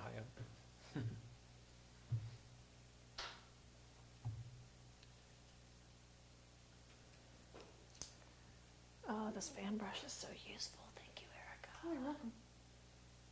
The goal is to make it look like it, right? Oh, okay. I mean, I'm cool if it doesn't have to.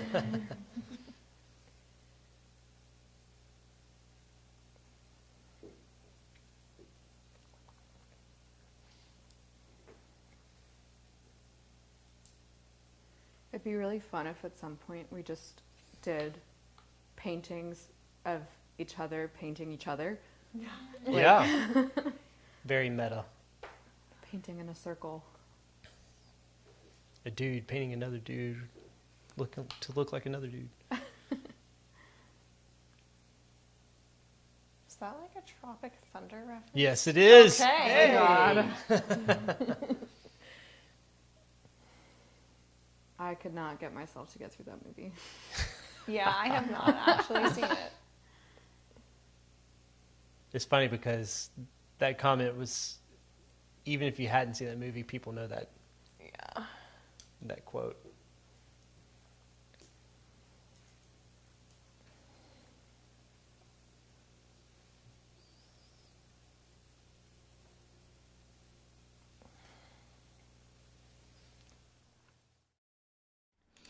All right, we have two questions. So first, Gail is asking, is Chelsea painting? And yes, she is painting. On the split screen, she is the one in the middle. And then another question from Cookie. She is asking, what's the difference in the final result when you do a grisaille and then glaze versus just painting opaque from the beginning? When do you choose to glaze? I don't know if I can talk about that one. It's not really my realm of expertise. It is definitely not mine. So the question was oriented towards when do you choose to glaze versus So it's kind of like, what's the difference between starting with a grisaille and then glazing on top of that versus just painting opaque from the beginning and not doing the grisaille? it most certainly has a particular effect that happens with your painting when you paint with a glaze on top of it. So usually you paint lighter underneath and then paint darker on top. That's not always the case, but that's mostly the case with glazing. And the goal there is to create a particular kind of glow, because the variance in the pigment on top of it can be kind of brushed over, and you'll get a lot of variation in your painting.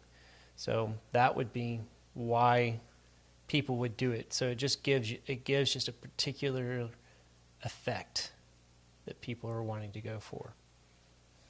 So that'd be why.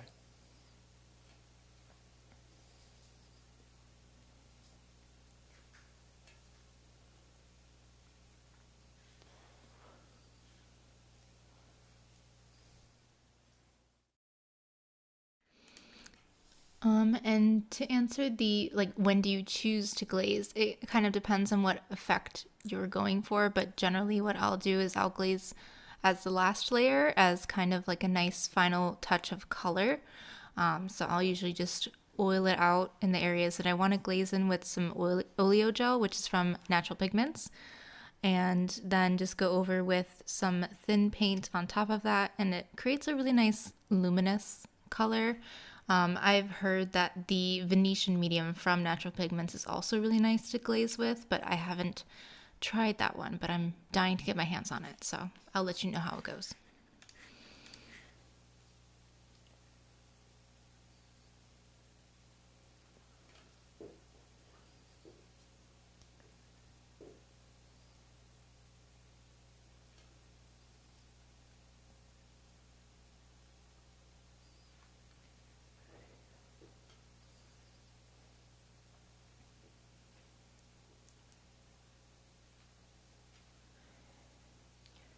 have so many people ask me if it's okay that their hand shakes. Like, oh, can I can I get good at this? Like, my hand shakes, and I always reassure people that you can absolutely be great and have a shaky hand. Well, right now, I understand the quandary. That reminds me of when I was a student, my teacher said, Erica, get a maul stick. Yeah. And not out of trying not to do it, I forgot, didn't do it, and then eventually I did. I'm like, oh my gosh, why did I wait so long to do this? There's no shame in using the maul stick. Okay, I guess I can take one of these brushes out of my claw.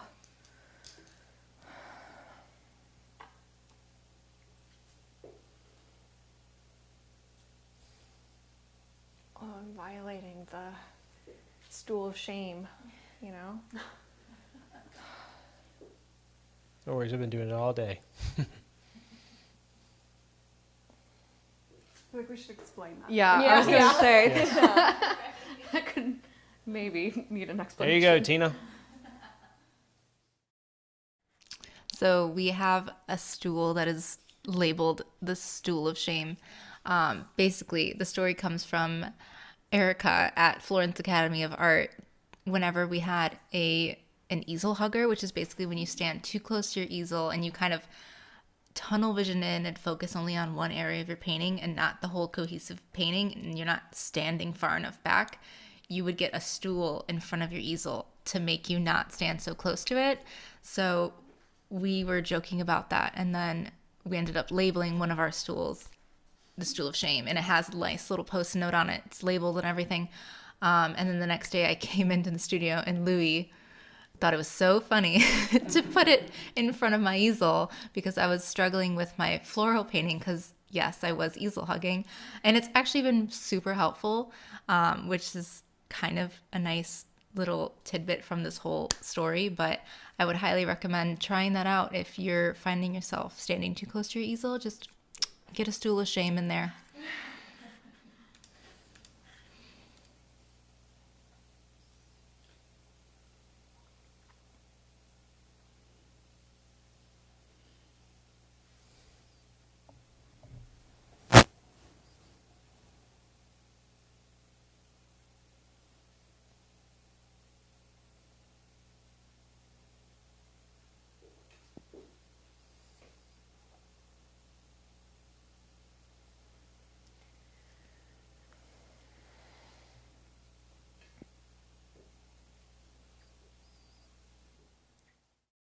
That's a good story, Tina. You got any more?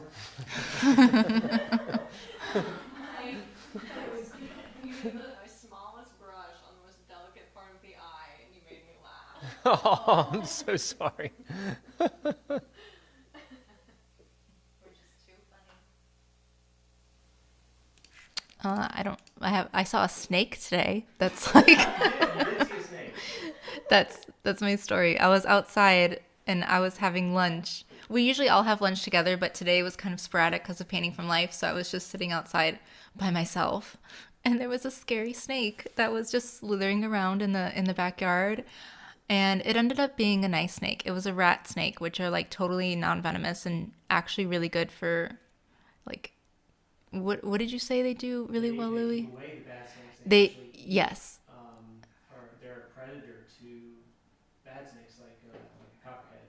Okay. When I say bad snakes, by nature they're not bad snakes. Right, They right. just happen to have scary venom in them that would not do well for us. Yes. So basically, they can eat and scare away the dangerous snakes. But that's my story. And then I took a picture and a video of it, and I sent it to all my friends back in Illinois, and they're like, why are you in the South? Why are you in this hellish place they call the South? Because we have awesome friends down here that you wanted to be a part of. Suburban North Carolina. Danger. Yeah, exactly. The jungle. Why are you in the southern jungle they call Raleigh? Like the suburbs of Yeah.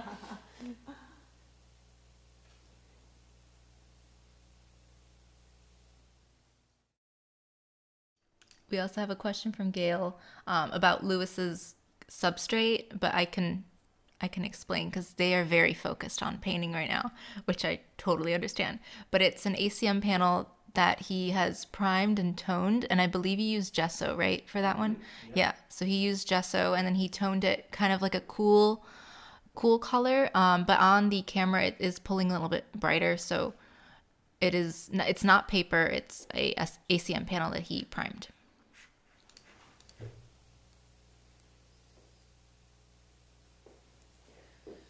Okay, I think it's gonna be okay. No, don't cheer yet. Just you know. Jinx it, jinx it.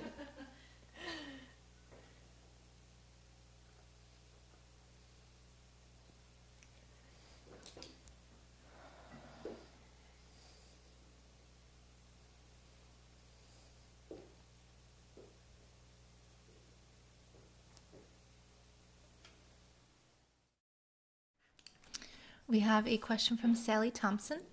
She is asking, do you find portraits sell as well as other subjects such as still life? Do people buy portraits of subjects they don't know, or is it mainly commission work? My 2 cents is that I feel like it's kind of hard to tell with the market. Some people might just be really emotionally attached to a portrait that they really like and end up purchasing it. I find that florals also usually do really well for a lot of collectors. They like florals, so I guess it just depends. You really never know with the market. It's kind of up in the air. It's hard to estimate, but I think it's best to kind of create your best work and just see how it goes. But if anyone else has any advice, feel free to pitch in. I would say that figurative stuff sells, but you have to be really good at figurative stuff for it to sell, well, and to like make a living off of it.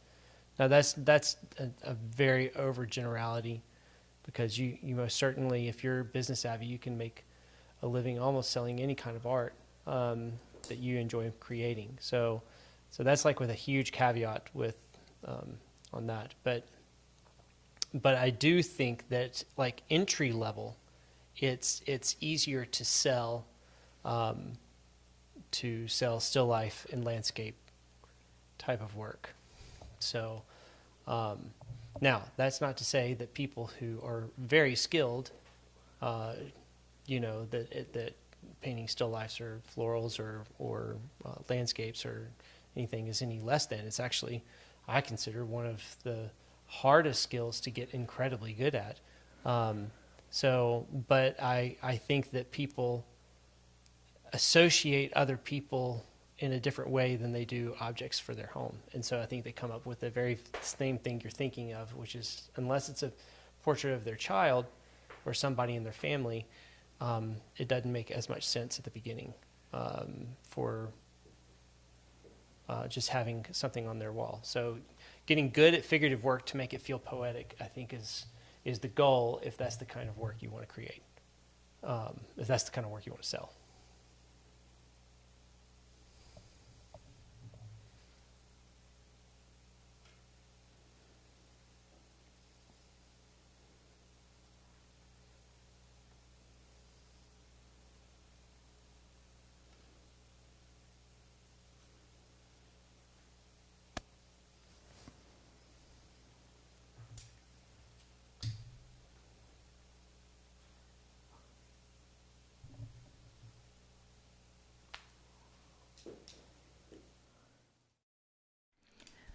Gail is wondering, what size is everyone painting on?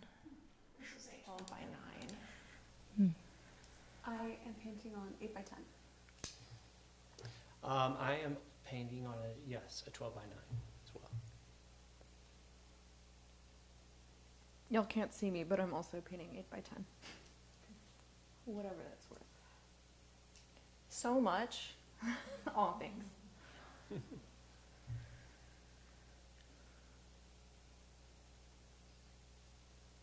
Yeah, I think that's typically about our size range for painting from life nights. I think for a 3-hour session like this, as much as it might be fun to go really, really big, it's going to be difficult in 3 hours. Keeping it small is Yeah, I typically do 8 by 10 for these, and because I know Polina, I wanted to paint a little bigger. But yeah, much bigger than this would be foolish for 3 hours.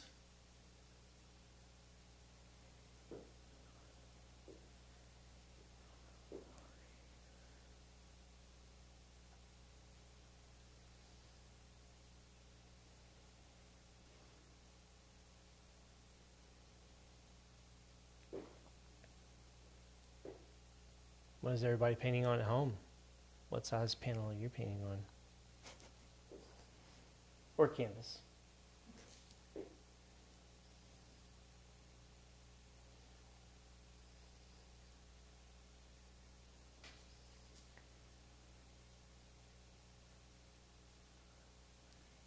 We don't discriminate here on canvas or panel. I could keep going with this joke. I just don't know if it's hitting it all at all. It's hard to hear you're your audience, stalling. That's the only thing with like the virtual. I was doing a virtual lecture with Portrait Society not too long ago, and I was having this thought where you make jokes because I'm kind of a goofy guy and like to kind of add jokes into my lectures and things, and I was I was cracking a few jokes on the lecture, but because it was on Zoom and everybody was mute, it was a really tough crowd. You're like, I don't know if these are landing or not. So you sit there and you make your joke and you're like, oh, moving on, That's not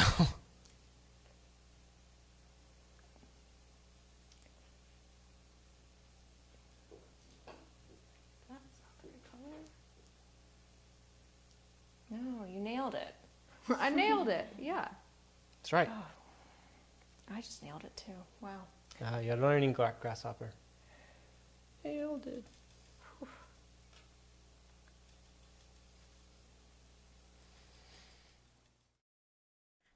It's been a while since we painted a blonde model.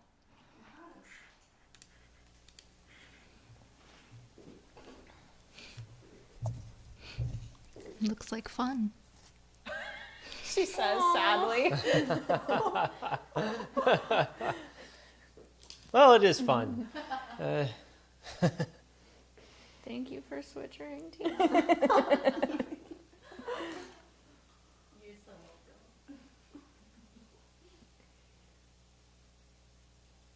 I hope seeing how intensely everyone is having to concentrate gives you a little Yes. like appreciation for, I don't know. This experience. Well, I'm having a great time over here.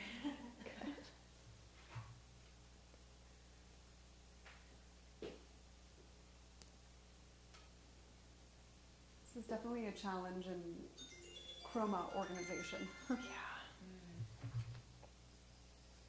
Wait 1 second.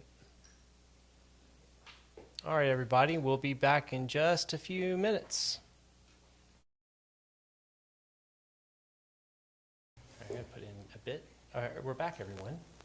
I'm going to say that first. All right, I got to put in a bit of context to the rest of Your anecdote?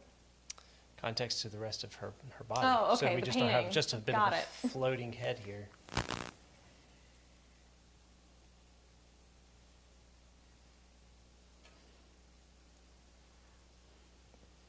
Yeah, I too. I'm at that stage. What a delightful stage it is where I can do something inconsequential.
All right, so it's currently 8:38, so this will actually be our last session. So glad you told us that. Yeah. Mentally prepared to have 1.5 more. We're so used to painting still lifes that having the breaks in there. Making it a long session? Well, if we do 20 minutes, it would end at 8:56. So we'd have 4 extra minutes. So depending on if the model would want to stay like an extra 4 or whatever we'd want to do, but we would be ending at 8:56. At 8:56, you okay with doing 4 extra minutes on your last pose? Yeah. Okay. She said without moving a muscle. Look at that. Isn't that something?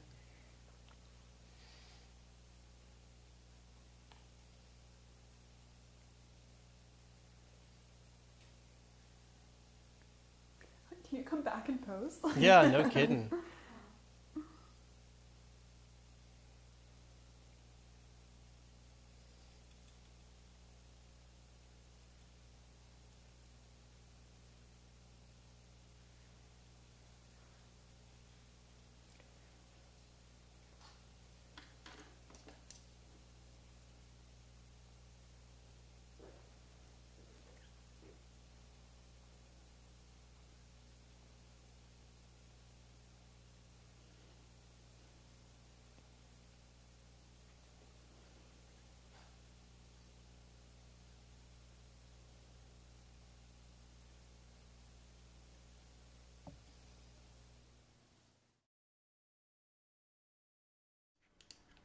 We have another question from Cookie. They're asking, do you have a preferred type of easel that you would recommend for a studio?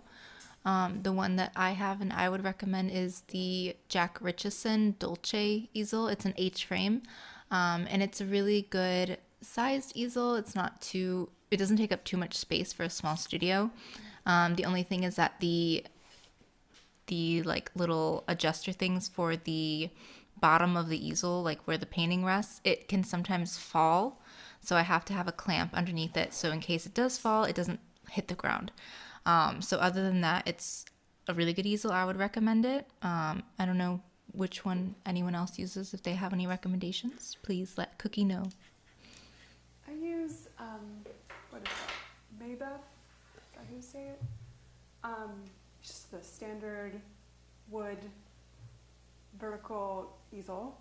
It's what I used when I was at school, and I bought a couple here. I also just used my landscape easel, my aluminum landscape easel that we have here. So between all of like those 3 things, those 3 easels, 2 of them are the Maybeth ones, and then this one easel here. Usually pretty good.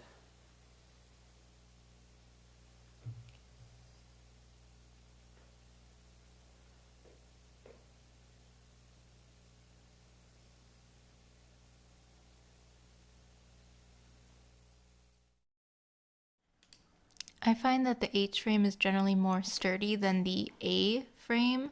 I used to have an A frame and it was, I couldn't really paint very large because it would just kind of wobble and topple over, but the H frame has better support, so I would suggest an H frame.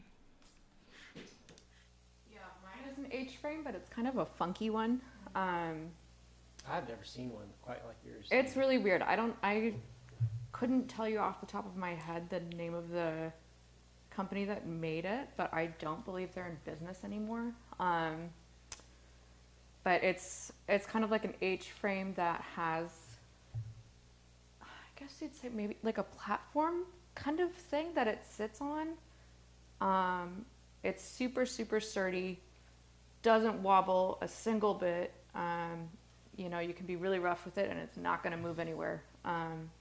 And I've had it for years and it's just a total workhorse of an easel. So I'm with Tina on the Pro H-frame front.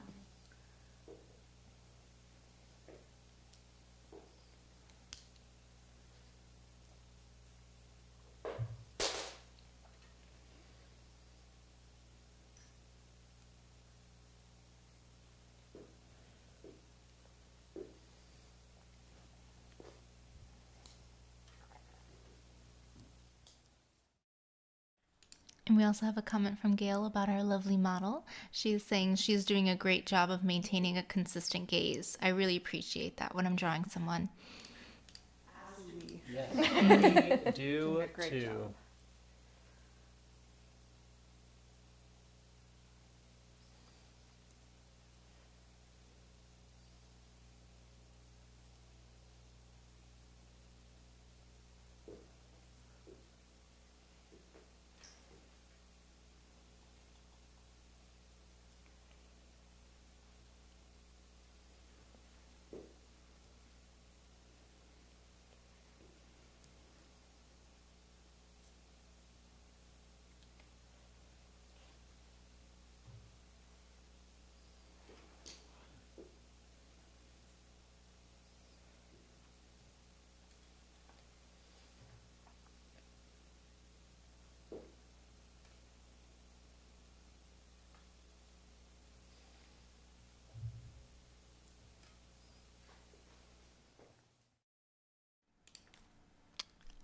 Just words of support. These are all looking really, really good. You guys are doing great. Can I hire you to just come to my studio? Say Yeah, for the kind words things of, to me. yep. It's going great. You're doing wonderful. That was a lovely piece of toast you made. Keep going. What? Like, I'm thinking about breakfast. Oh. Like, thinking about the most, like, normal thing we do in a day. Yeah, that was a bad joke. I just Hot needed crowd, the hot connected thread. You're good. I wasn't sure if it was like a movie reference or something. No. Not that time. Usually it is. How's everyone feeling about their painting? Not enough time Not to put down thinking enough. about that yet. Okay. That comes later. How dare you ask questions? Yeah, no, just I'm not worrying about it. Yep. Yep.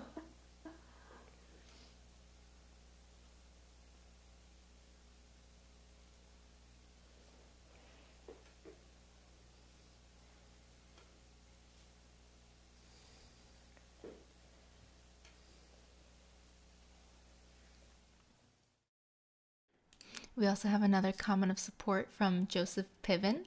He says, "Hey guys, thanks so much. What a great learning experience to watch these 3 paintings simultaneously. Invaluable to see how you each approach this differently. Many thanks." Joe, you're the best.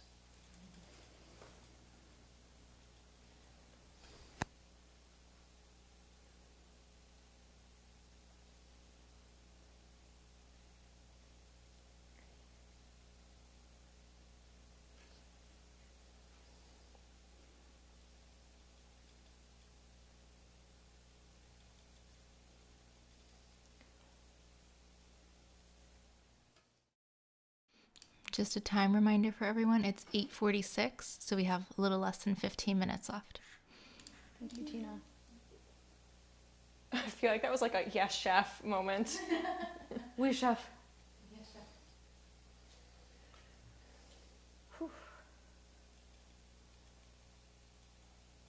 I did go through a pretty heavy MasterChef binging phase during lockdown.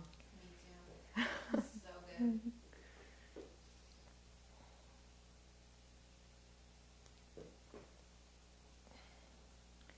Who's your favorite judge on MasterChef?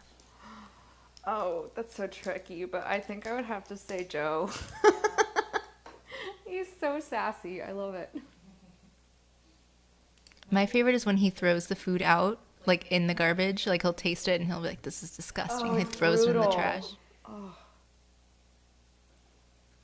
But it's shows like that just make me kind of chuckle in thinking about like going into a critique. It's like, okay, we can do this. Yeah.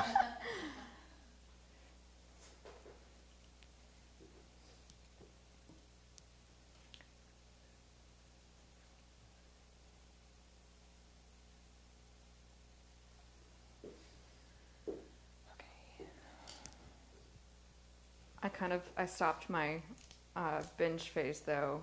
I watched an episode of Kitchen Nightmares, and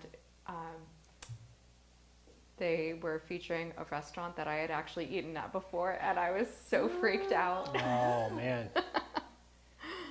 that'll put things into perspective. Yeah. Was it a good restaurant? Did you like it? It was, so I ate there thankfully after Gordon Ramsay had gone there, so it was good, but it was jarring, to say the least.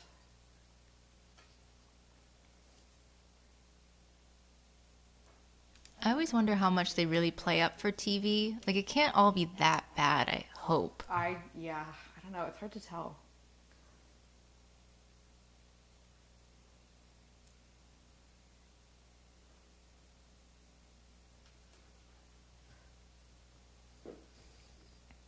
There should be a Alla Prima painting competition show.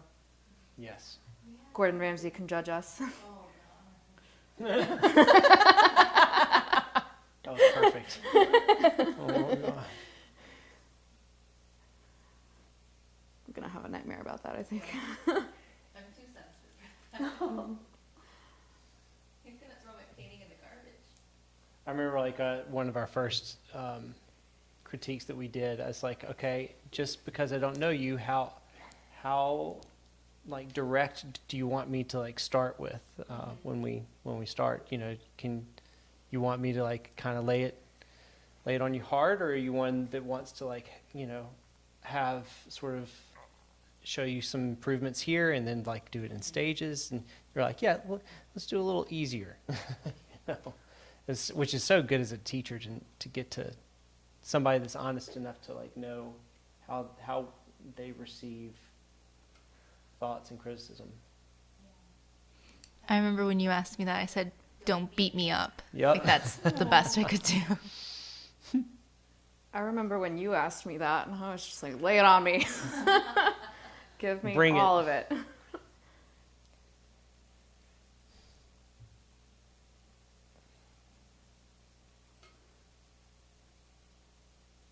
That just goes to show you're a good teacher, because you can tell the difference about how people can, you know, perceive critique. Some people need it a little softer, where some people can just, you know, take it all.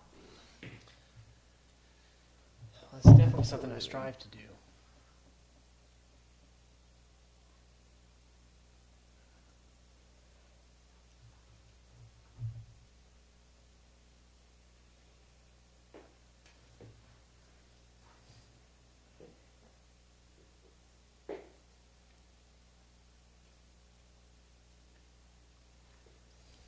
We have a question from John Flynn. He's asking, wonderful side by side. Each of you have your own skin tone interpretation. Question, do you think it's a seeing thing or a personal style thing? Which it also might also be a camera thing, just so you know, the colors are like slightly different in real life, but interested to hear how your response. What thing versus a style thing? A seeing thing. Like, are you Oh, a seeing thing. things differently? Yeah. Got it. So another fun thing from school was, you know, the way that everything's set up. You have a model in the middle, and then you have, since it's site size, you have one person on the left, one person on the right. So you're painting the same setup as a student between you and your studio mate. However, even though everything is the same in terms of the setup, the color harmony from one person to another can differ just based off of slight angle differences. So it's interesting to see like slight changes in background color, slight changes in skin tone, just because of angle differences. So it's kind of a combination of maybe how you see things, your color palette, how you know, the mood, the effect, like, you know, slight variations, even though the setup is the same. It can, you know, it's a little bit of everything. I would be willing to venture that any aberration in my color is because I didn't get the color I wanted to. Also, hi, John.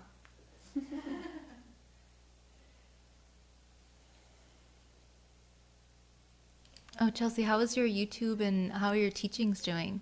It's been going really well. Yeah, thank you for asking. I'm doing a really questionable thing by like going to adjust this eyebrow this late in the game. But No risk, no reward. And for anyone who might not know, Chelsea has a really nice YouTube channel. I get really excited whenever I see her videos pop up on my subscription page. So Chelsea Lang on YouTube, highly recommend her videos. She did a behind the scenes vlog of one of our Painting from Lives. It was, I think, the 2-day one where we did the bread. So if you want to kind of see like behind the scenes of Painting from Life at East Oaks, that's a really cool video to watch. But yeah, I'll type her name in the chat so that way you guys can look. Thank you.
How are we looking on time?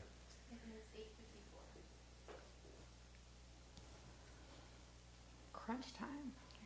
Your voice told a whole story just then. Oh yeah.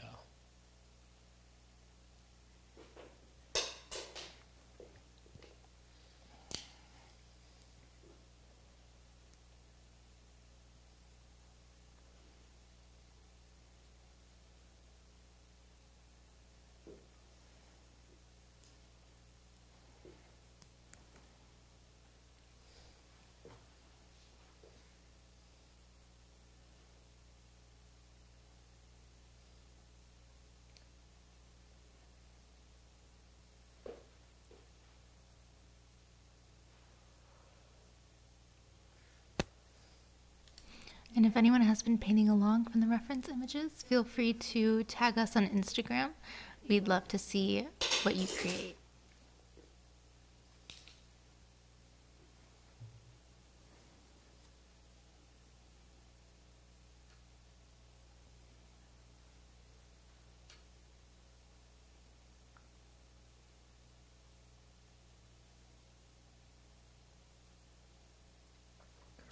Put in some hair before it goes.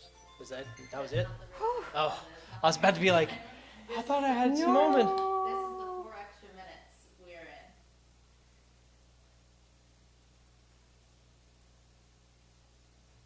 Pranked you guys. I think you pranked Paloma. Wahaha. Love it. Kidding, I forgot that I had Evil.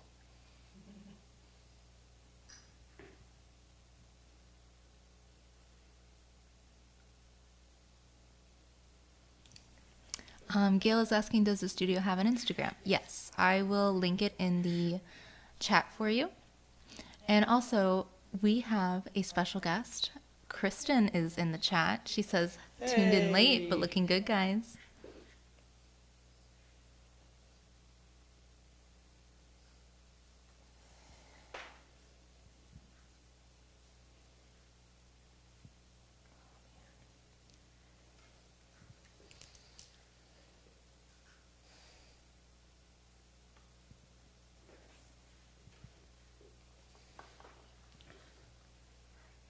For those of you who may not know, Kristen is a really amazing oil painter. She was a previous artist in residence here at East Oaks, and she is actually having an upcoming show, a solo show at Collins Gallery in May, so it's coming up pretty soon. I'm also going to put her Instagram in the caption, that way you guys can take a little look at her work, because it's really beautiful, and I think you'd all really enjoy it.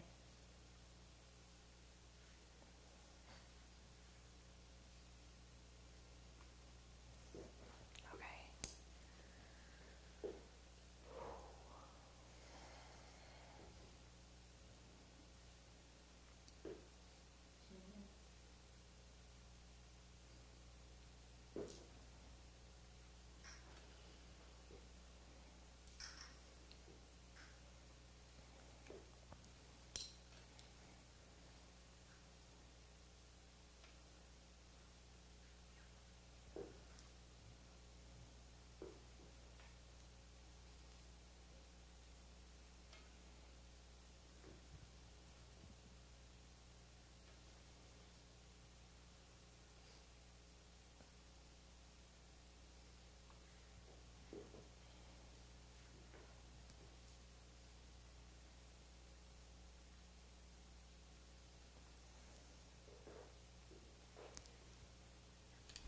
Sally Thompson says, thanks guys, this has been awesome. Love the split screen.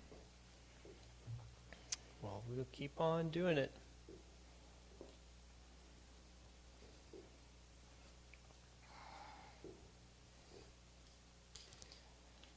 And before you get off of your off the model stand, I'm going to take a couple of shots of you too.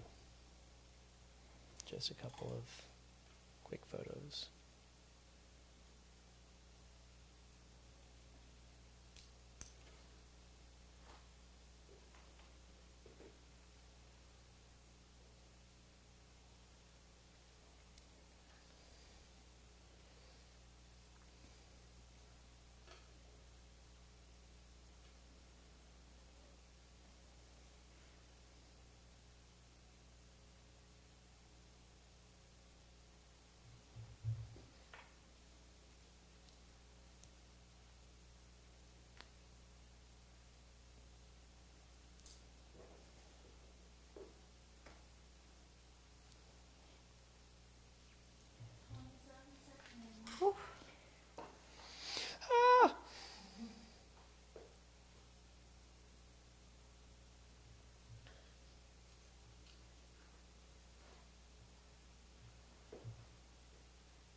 All right, everyone.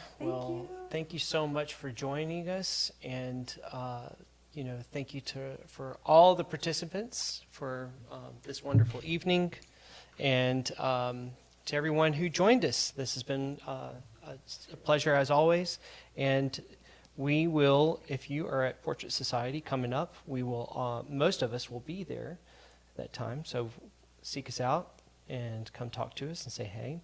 And without further ado, just thank you so much, and we will see you next time.